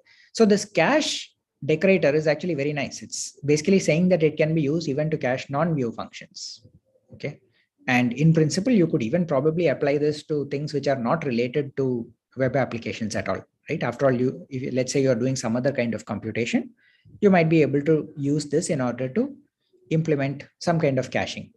Why would that be useful is a different question, but at least, you can think about whether that makes sense. Now, there is another variant of the caching, which is called memoization. Okay, so pay attention to this. It's not memorization, it's memoization. Okay, so what's a memo? It is some kind of a note that needs to be remembered. Okay, so when you say memoize, what you are saying is create a memo corresponding to this, whatever needs to be cached, right? The only difference is, unlike the previous cached decorator, memoize will create a memo based on some function arguments. Okay. An example would be, let's say that I have a class over here, right? And I want to sort of check whether I have a function that basically does a membership check. Okay. So when I give the role ID, I want to check whether a person is a student or a faculty or an admin, right? And it turns out that I have to do some kind of a database query where I will do some query, I will filter, I will check whether this count is greater than 1. Okay. Now, the interesting thing is, once I have done that query, right, I should be able, the next time I do that query, I don't expect it to change rapidly, right? So usually once I have added a person as a student, that person remains a student for quite a long time. Okay. Unless it was a mistake, right? And I need to correct it. But in general, I can say that, look, further queries to has membership should just sort of respond correctly. The problem is only has membership of Nitin should respond saying that yes, is a faculty. Okay. Has membership of someone else should not automatically show up that that person is faculty or student. It first has to check at least once, which means that the has membership by itself should not be cached. Only has membership combined with the self information and the role ID should be cached. So has a membership of Nitin of faculty can be cached as true. But the next time if the query is has membership Nitin student, then I have to actually go and check. Similarly, if it says has membership someone else faculty, I can't just rely on the fact that the first query returned true. I need to go back and check that explicitly, which means that the memos that I need to create over here should also contain these arguments. Okay, the argument that is passed into the has membership function should be part of what is used in order to create the key. So once again, all that it's saying is, right, it's a form of caching, but a bit more sort of sophisticated, non-trivial, and useful in a lot of cases. Now, apart all of that was at the function level, right? Python function level. You can also use the Flask caching module in order to implement caching at the Jinja level, right? So let's say that you have some kind of a form that is created using a particular function, which in turn is, some render form field and render submit, some functions that need to be called in order to actually generate this, right? Maybe there are some customized information for each individual user. Once again, you can say that cache it for the next 5 minutes, right? So 60 into 5 seconds, right? So 5 minutes, it'll just cache this so that you don't need to keep on generating this part of the code, and it would be cached directly at the Jinja level, right? Now, all of those are places where caching can be applied using Flask caching. But in addition to that, Flask caching also provides a number of different backends. And the backend is the part that actually stores the information. The simplest version of that is what's called the null cache, right? It doesn't cache anything at all. It's just there for namesake. It's there for testing, right? It will actually just go and execute the function or run the code all over again, but you can put it in there while you are sort of trying to figure out what functions to cache and not cache. And if you're trying to debug, for example, that is caching causing a problem, right? You might want to sort of just remove it temporarily, put in a null cache without having to change all your code and say, yeah, it works without the cache. Now maybe I need to go and figure out why it wasn't working when the caching was in place. The next version that it provides is something called a simple cache. This literally takes the definition of a cache as a dictionary to heart, right? It says that, okay, look, if I can think of a cache like a Python dictionary, why not actually implement it as a Python dictionary, right? One issue with this, although performance will be fantastic, right? Because after all, that's like directly in the memory of the application. One problem is it's not thread safe. What does that mean? It means that if I have multiple different requests coming in, and they're all being answered by different threads in Flask, they may not all see the same information corresponding to the simple cache, right? So that's something that you have to sort of take into account when you are using simple cache for caching. But it essentially, it doesn't mean that it's invalid or that it won't work. It means that you need care. You need to look at it carefully and make sure that it actually works for your application. The next variant of caching is to cache to the file system, right? So let's say I have some function which generates a large amount of data, right? Rather than just trying to store everything in memory, maybe actually store it as a file on disk and go back to the whole idea of reading files from disk and sending them back, because after all, we know how to do that. The operating system knows how to do that part very efficiently. So it uses the operating system caches and so on, and effectively relies on that as a backend. And then of course we already know Redis, right, which is a very good key value store, right? So it already, Redis is good at that, right? And let's say that we already had a Redis instance that was installed for some purpose, such as a Celery server, okay? It should be possible in that case to reuse the same server, right, by pretty much just creating a separate channel in Redis and saying, okay, now use this in order to store the Redis cache corresponding to Flask. Okay, so of course the problem is it means that you need to install and run Redis, but since that might already be required for some other purposes, you might find that it's useful to actually have this as your caching backend. Okay, and of course the fact that it is purely in memory means that the performance is going to be great. There are other variants that are also permitted. There is something called memcached and a few other different things that are supported by Flask caching, all of which you can read more about it and see what is useful for your context. So to summarize, and this is pretty much the end of today's session, caching is one part of the scalability and performance, which is very much under the app developer's control, right? It's not like even something like the network or the time of day or anything of that sort, or unknowns about the application, which you can't predict. Caching is something that you can choose to put in there, and it is largely under the developer's control, which means that implementing it wherever possible is a good bet for improving overall performance, right?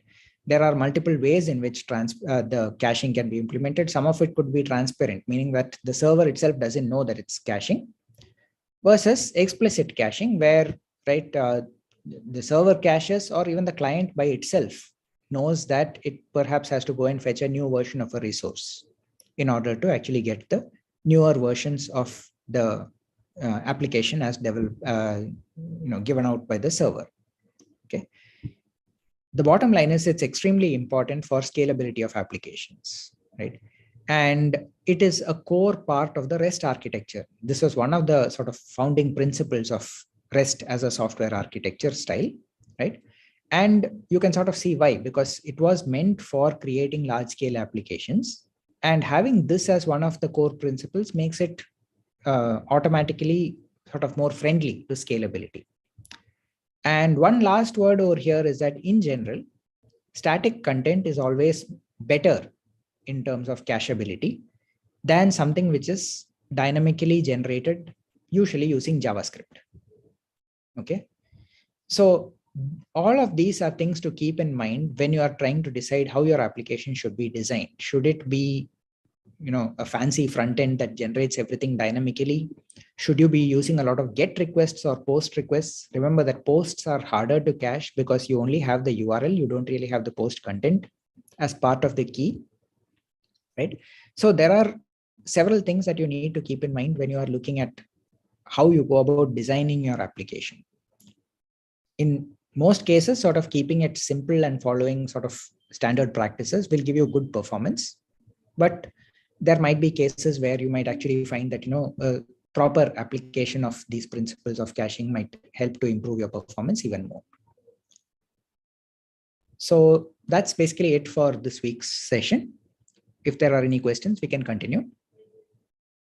If not, then thank you all for coming. Yes, Kumar.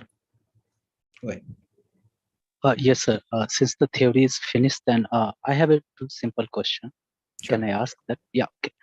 So, sir, suppose we developing a full stack web development, and as there is a lots of thing in that website, is the optimization and the scaling.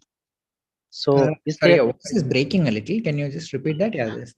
Okay. Yeah. Now it's clear, sir. Yes. Okay, sir. So suppose one developer is developing full stack website, okay, and there is a lots of optimization and the scaling is there in the website. So is there certain rule that developer will think one by one how? Because randomly thinking, suppose someone is only spending the time on the caching, someone is spending the time in the browser side or the client side or the server side. So is that particular way, or there is a certain rule that we need to think that way? First, we need to develop this, and then we have to keep on that. No, this is a good question, but see, the answer is sort of, once again, as with everything else over here, it is one of those things where, see, ideally speaking, what you need to do when you are looking at any optimization, not just for a web app, but any application or any, this comes up even in the context of hardware design, right? Yes. The person or people who have the best chance of getting the really best optimizations are the system level architects, the people who know the high level picture. Yes. So you have to start there. So a system level architect has to sort of say, and has to be able to decide and say, okay, look, this is the kind of load that I can anticipate. This is the number of people that I'm trying to design for. What does that mean? It means that there will be so many requests per second. There will be so much network traffic. There will be so much data that needs to be stored on the disk. There will be so much data that needs to be stored on memory and so on. That is the job of the system level architect. Only the system architect can do that because only they have the complete picture, right? And they need to take decisions saying, okay, look, if I know that, for example, my network is going to become the bottleneck because I cannot transfer so much data then it doesn't make sense to just add more servers and increase more RAM, because the network is the bottleneck, right? I need to do something else about reducing the amount of data that actually needs to be transferred. So most of those decisions, the ones that really have a good impact on improving a web application's performance, are the ones that are done at the system level. But as an individual developer, you can still do a lot of things. One of the things would be to properly understand the frameworks that you are using. Let's say you are using Flask, right? What is the best way that you can first of all construct your API itself, right? So what would be the right kind of queries that you should create so that you will get the right kind of answers that can be expected in terms of the application? Okay. Then if you are using Flask caching, you can sort of say, okay, look, these are the things that are likely to be requested a large number of times. And you can say, okay, I selectively apply caching in these places. Because one problem is, if I try applying caching, indiscriminately, I don't think about it and just say, oh, caching is good, so let me cache everything. I can run into problems. I might run out of memory, right? I might run out of resources for storing the cache. My cache might become too slow because it has too many things to store. Okay. So other things can also happen as a result of that. So the bottom line is that it has to be an iterative process, right? You sort of start by saying, okay, as a system designer, I will see where I think I can make optimizations. And from there, I then go forward and say, okay, maybe these things need to be reduced. These things need to be optimized. And actually speaking, things like Lighthouse are actually very useful tools in that context, because Lighthouse is giving you precisely that picture, right? As a system architect or as a actual developer, you get to sort of see, okay, what are the likely problems that I have, and where should I concentrate on at least making it fast for an individual user. And if you make it fast for an individual user, chances are the performance will also improve across the board for large numbers of users, right? So yeah, ultimately the question that the best answer that I can think of is, it has to be done at multiple levels. The system architect has to think of the big picture, but each individual developer also needs to be able to sort of say what to do next. Okay. Yes, sir. So at the end, we need to think about the system architecture. Absolutely. Too. Yeah. Yes. So, I mean, right now, see, we have been looking at this course where each of you individually is looking at it as an application developer. Now, that is fine as long as you are individually developing something that you are going to use, or that, a small number of people are going to use. But at some point, you'll be doing this development as part of a team, where there will be multiple people focusing on different parts. There might be one person specializing on implementing a database. There might be somebody else doing the front-end design. There might be somebody else doing the business logic. So you can't just say that each person, goes off on their own and they do their own optimizations, because it might be that somebody does some great optimizations on the database, but that completely kills any possibility of caching and makes it difficult for the app developer to do a good job. Yes, so they all have to sort of talk to each other. So at the end, there will be on the top of there will be someone who is visualizing everything all together. Correct. Absolutely. For every application, you do need that. Yeah. Okay. Okay, sir. Thanks for that clearing. And the second doubt is there. Suppose I have only one application on the server, and there is a front page there, and certain and front page, the client side is taking only one input, user input, and the server side is running some algorithm in the back side, which is taking 5 to 10 seconds to compute that, and then he calculating this result and sending back to the client. Yeah. So now, and there is nothing, very simple application there, no database is there. Now, what will happen if there is a 1,000 user at the same time hit that server, and at the millisecond there is a 1 by 1. So how the mechanism work when the what happened, the 1,000 user, he has to wait for the 1,000 into 10 seconds or 1,000 into 5 seconds. Yeah, no, so see, this is actually speaking, if you design an app where you directly expect the server to run something for 5 seconds and give you a response, that is probably a bad design in this case. What you should use is something like Celery, right? So yeah, so what should actually happen is that when the user comes, they give their input, and after that, they are just basically told one page where they are told, okay, waiting for result, right? That comes back immediately. In other words, the server, right, all that it does is it puts a task onto Celery and immediately returns a response to the user saying, okay, look, your task has been queued up and we are waiting for your result, right? And if you have some kind of, push messaging, push notifications or something, maybe once every 2 or 3 seconds, you can send back a message saying, okay, you are like 100th in the queue, or you are 50th in the queue, or something like that, right? So the person knows how long they might have to wait. But otherwise, like you said, if you try to directly wait and respond, then that's effectively going to be a horrible user experience, because that can never scale. So that means if I'm not using Celery or any other asynchronous method, that means it will the server, the client has to wait which is the last one. Correct, and that's going to be like a very bad user experience. That see, this what you mentioned is precisely the use case that Celery is designed for, right? And where you have long-running tasks. Yes. Then one confusion come in the practical scenario. What happened? I created one application last year, which was taking the PostgreSQL situation, and I was taking the user input, and through the Ajax way from the client side, it was going on the server and calculating something through the method, and it was sending back to the client. Now, what I did, I purposely wrote some SQL query, which is going to take that 10 million data and going to send me back. So it was supposed to take more than 1 minute. So I run that, and my website was running for the, just went on the hold for the 1 minute. Yeah. Suddenly, and in the back end, I didn't use anything, no Celery, nothing. And between that this 1 minute, I opened a different tab, and I ran that very simple query, which is returning the 10 line data.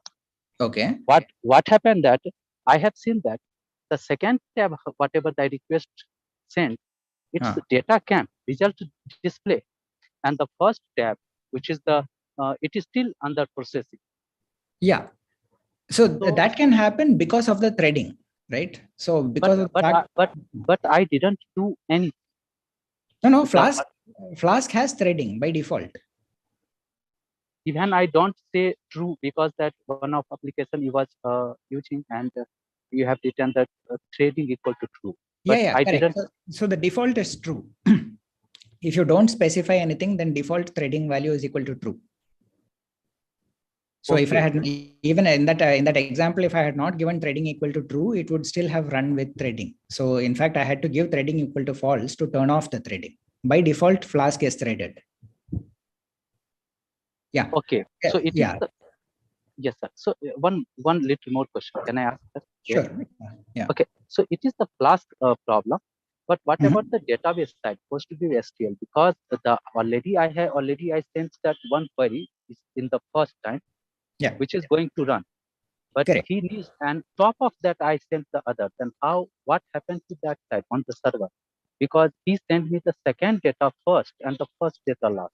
Yeah, so the servers are also multi-threaded. They are in general capable of accepting multiple queries, and there are different threads that are working on it. So so exactly what you said, there is one query which is taking a long time. That does not mean that all other queries are put on hold, because if you look at it from a database point of view, if one query can basically freeze up the database, then it sort of becomes useless for a lot of use cases, right? You have to have exactly the behavior which you said, that if there is one long running query, then I should still be able to make small queries in the meantime. So once again, PostgreSQL has that capability.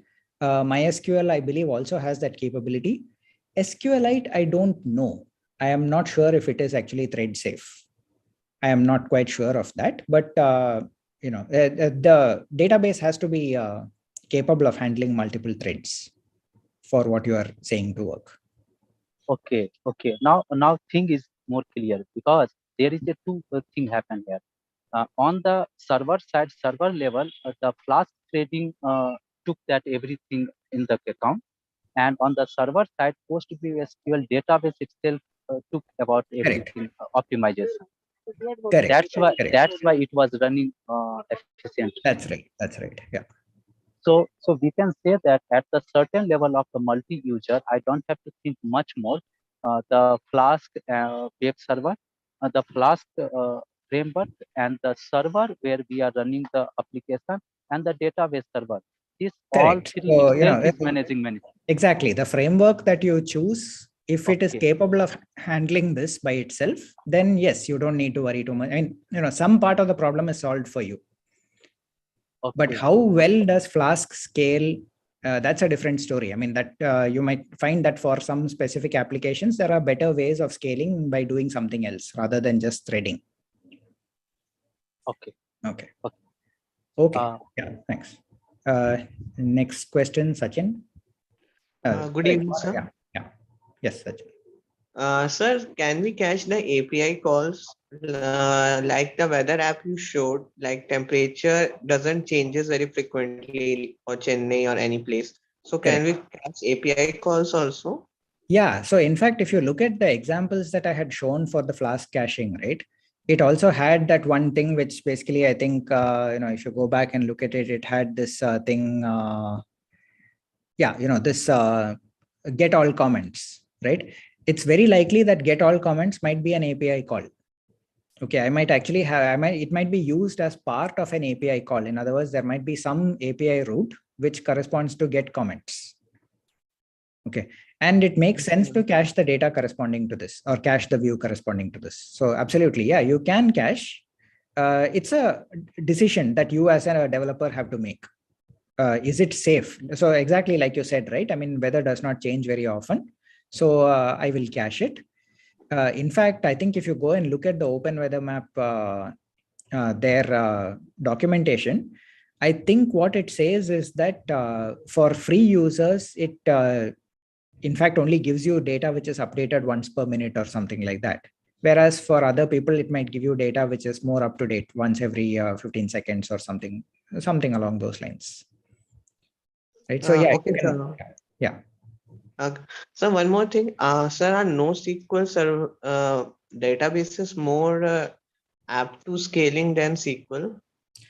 See, that's one of the things. I mean, what most NoSQL databases do is that they sacrifice some amount of consistency. They at least relax the constraint of consistency in order to get better scalability. Okay, so they may have some properties such as what is called eventually consistent, which is not exactly what is required by ACID, right? So there might be sort of short durations or short time intervals when different shards of a database would return different results. That is the sense in which they are sort of designed for better scalability. But yeah, so what they have done is effectively they have, pinpointed this one part of the database, which is the real bottleneck for scalability, and said, okay, I can sort of get around it by relaxing that constraint, and therefore I get better performance.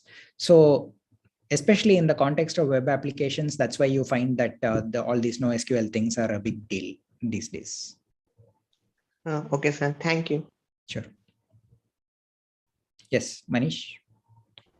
Sir, can you please go to the last slide of this lecture? Yeah.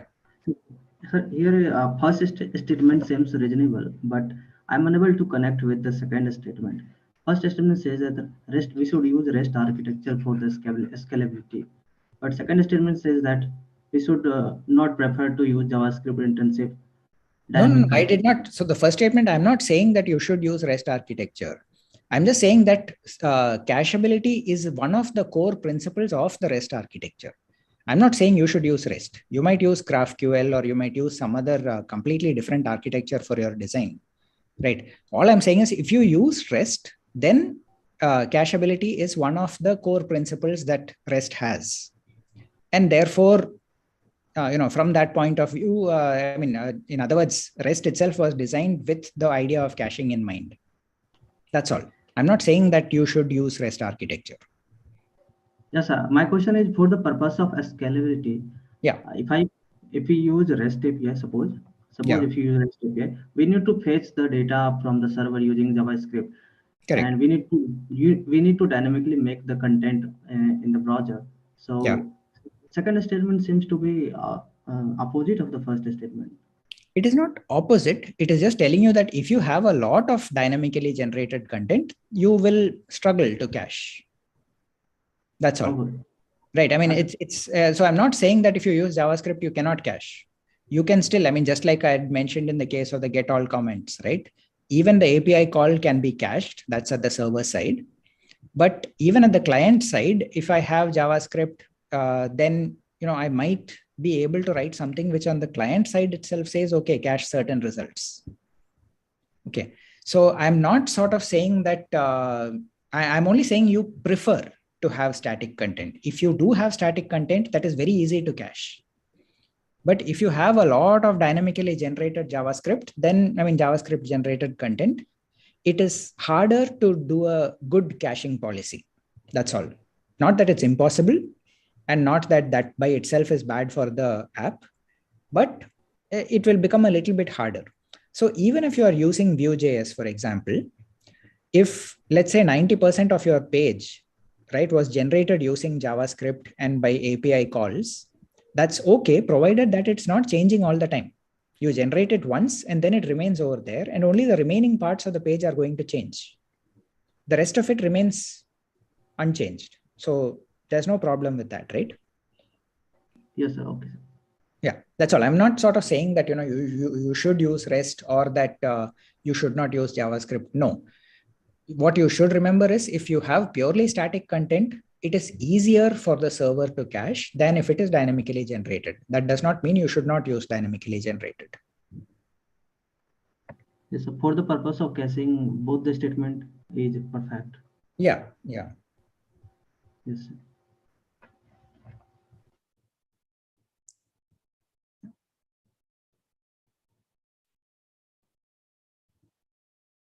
Okay, so sir. Yes. Sir, can I go ahead? Yes, go ahead. Sir, is incremental static regeneration that are like part of newer frameworks, like is compliance with the second point about static content over JS? Like we can generate the dynamic data into a static site and then cache it over the CDN. I am not sure I understand exactly what you are proposing. What do you mean dynamic and cache over a CDN? I didn't understand that part. Okay, so like in Next.js, which is like on the React side, yeah, there is one feature that is known as incremental static regeneration. So like every time you on demand, you can generate certain like parts of the statics. Like I will say again. So like in Next.js, you can generate certain static pages from dynamic data in certain specified time. Okay. So if we can cache that, then I think that will be also something where we can like comply with the second point. I think so. Yeah. See, so a lot of cases, whenever you have this thing whereby there is something that is being dynamically generated, you still have the ability to, at the server level, to say whether or not it can be cached. Okay, so as part of the response that you are sending back from the server, you can include those headers, if not anything else, that tell the client itself that it can cache. Or at the server side itself, you can do some kind of caching. So Flask caching is Python specific, but there are similar kinds of modules that help you with caching in Node.js. So for JavaScript also. Right. So Next.js, for example, would probably be able to make use of something like that in order to implement caching. Sir, just to like say, I've also pasted the link in the chat just to clarify what I am trying to say. Okay. Incremental static regeneration. Also, sir, just to update, like in the recent version on 12.1, they made this on demand. Like you can generate this on demand. So if we have a server, if we have a serverless database, then like this is very good in terms of performance, because we can generate like single pages that is changed like after push. Right. So I think, in fact, some of the documentation that it has down here, in fact, precisely talks about what kind of caching it can implement, right? It says that you can put in a 10-second caching window, and therefore these requests will, Next.js will automatically trigger a regeneration of the page in the background. So this is in some ways a more sophisticated approach to caching, right? It's sort of saying that, there is something which is being temporarily cached, but Next.js, whatever is at the server is going to detect it, trigger a regeneration, save it, and so on. Yeah, very similar to what something like Flask caching would do. So even though they say incremental static regeneration, so see, they're calling it static because it effectively is a cache, right? The output of a cache, right? On demand, I'm not sure of the exact terminology, but broadly to me, it sounds as though this is a form of caching. So I would say that, it is very closely related conceptually, at least. Maybe the details of how they implement it are different, but that can differ depending on the platform that you're using. So Next.js, for example, has this approach. Okay. Sir, incremental is the word is used because let's say you have 5 pages, and there is an about page in that 5 pages, so it's not going to change. Also, let's say we have a privacy policy, so next time when you push anything to the server, it will only generate the 3 pages that are going to change. Like rest 2, it won't touch. That is quite possible. So in fact, if you look at it, there are many. See that word build time that they have mentioned here, right? Build is not a concept that is unique to Next.js. Building is true for any kind of software. In fact, there is this program called make, which is usually used for compiling C programs, right? It's like a 40-year-old program. Ultimately, all that make does is it keeps track of file modification times and decides what needs to be compiled or recompiled.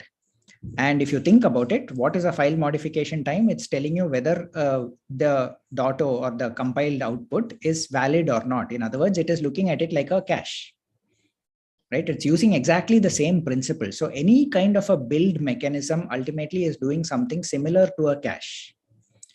They probably don't use the exact same terminology, but I think in terms of the underlying principles, they are very similar. It's not, I would not call, at least so far to me, I have not seen anything that is fundamentally different from the idea of caching. Okay, so I think it's like that sugar term that we use just to make something stand out. See, my point is there might be a very specific kind of way in which it does provide extra functionality, and maybe thinking of it as incremental regeneration, helps you to understand it better than if you think of it as just a cache. So I would not sort of just dismiss it completely saying that, but yes, there is a tendency among a lot of these things to also, have this business with using buzzwords, so to say, right, to make it sound like it's something different from what it actually is. I'm not saying that's what it is in this case, but you have to be a little careful how you analyze it. Okay, sir. I went through the video that they in screencast. He uses the term memorize instead of memoize, and you specifically told that it's not memorized. So I went on the Google and searched the difference between both the words. So the only difference is that if the human does it, then it's memorized. Otherwise, if the computer does it, then it's memoized. So, so memoization, I want to ask. Memo. See, this idea of memoization actually comes from the algorithms domain, right? So there is this something called dynamic programming, right, which you might have come across as a algorithm technique.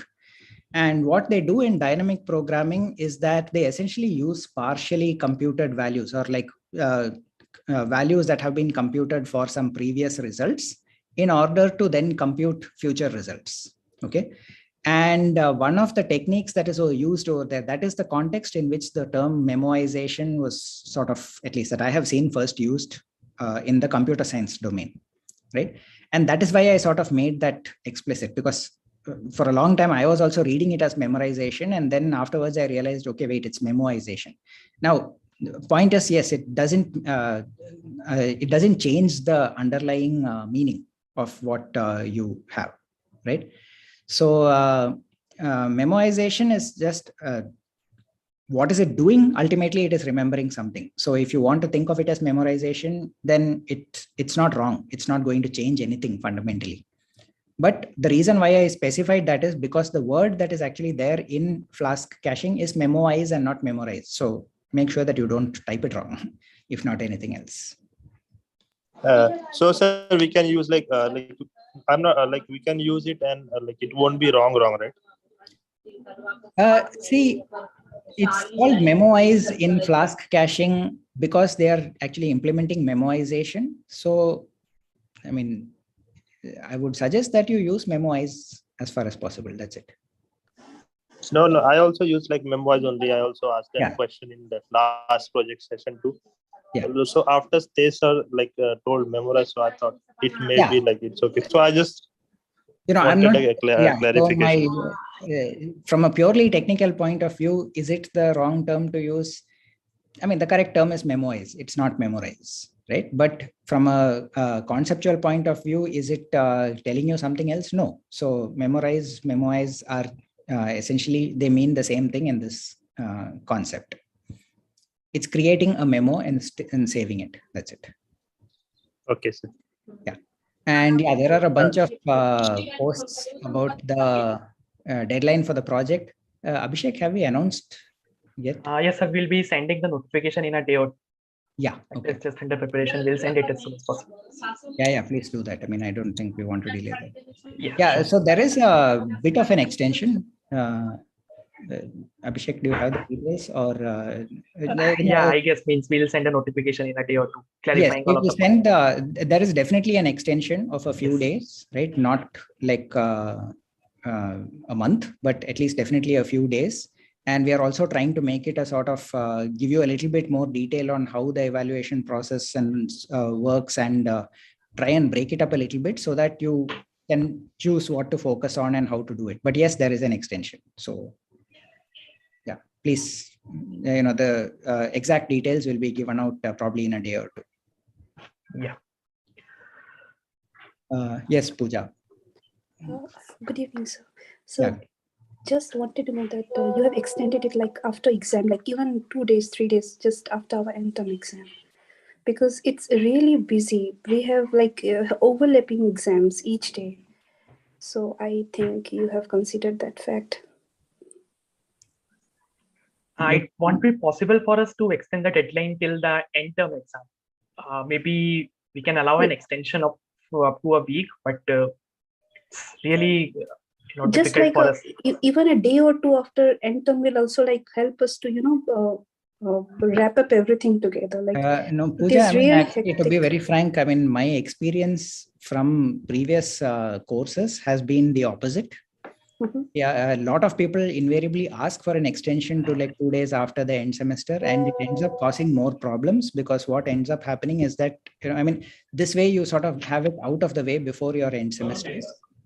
But if you extend it until after the end semester, it actually interferes with your preparation for the exams quite severely in most cases. We have extended by about a week or so, and we have sort of tried to specify, right, what we expect that, and we have sort of tried to give suggestions on how you should approach it so that it minimizes the impact on your other courses and so on. But yeah, I think extending to the beyond the end semester is not something I want to get into, because that, and it causes operational problems for us. But I have also found that in the past, it causes a lot of problems for the students also. Because I mean, I don't know, maybe for you individually, it might help you to plan. But I would say that, the moment you are thinking of it as an extension beyond the end semester, it means you are going to be putting it so that you're going to work on it after the end semester. And there'll be a lot of pressure on you at that point.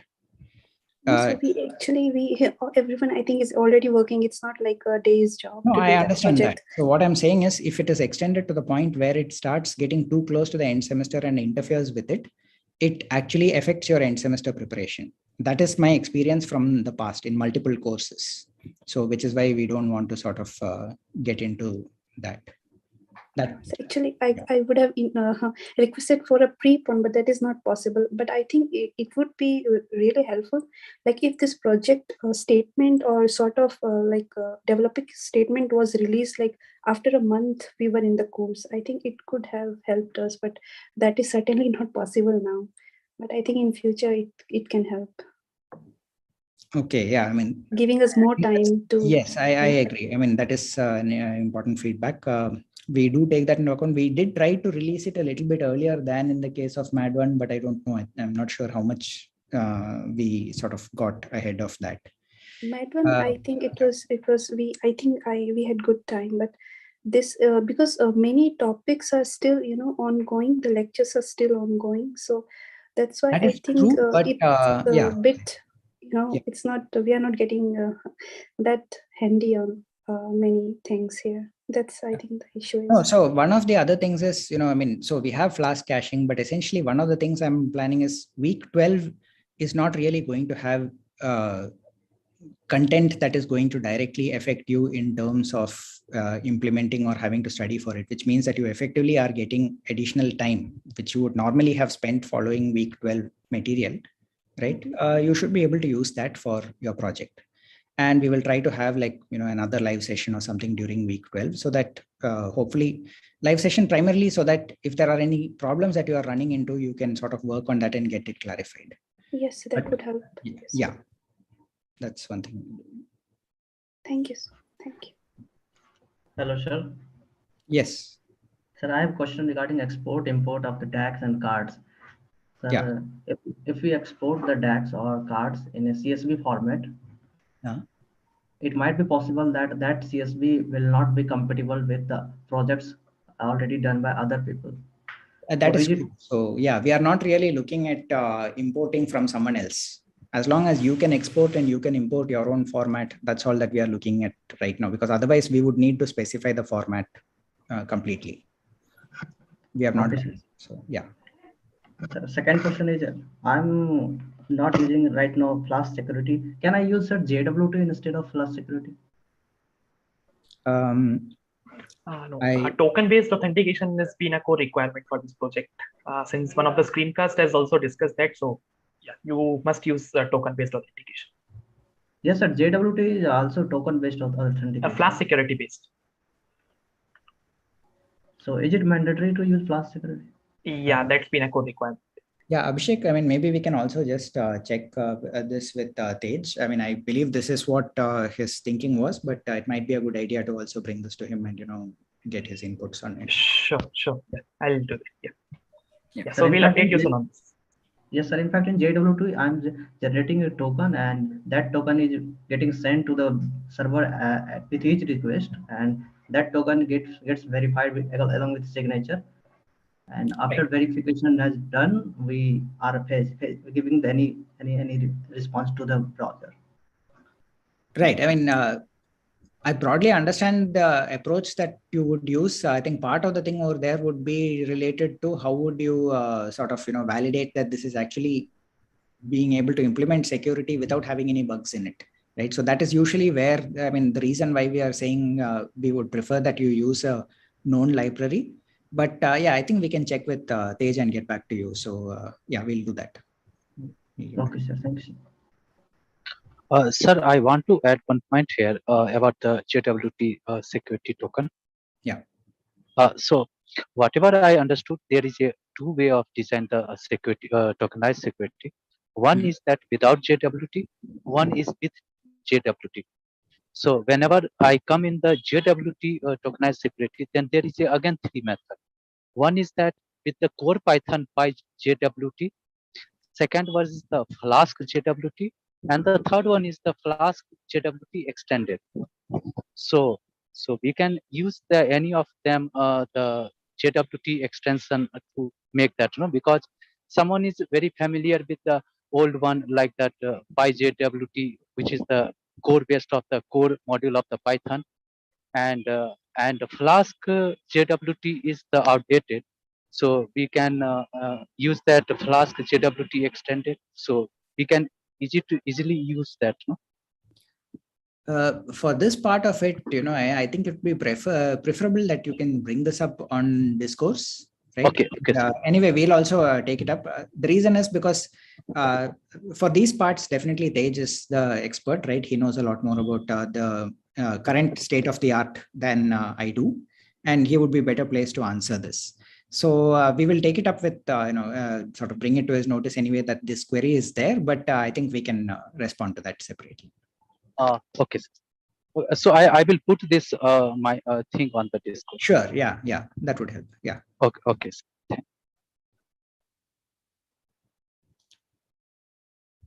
All right. So thanks everyone. It's been a long session. I hope everyone found it useful. And yeah. So thank you. Bye. Thank you, sir. Thanks for the session, and thanks for the extension. Yeah. Thanks.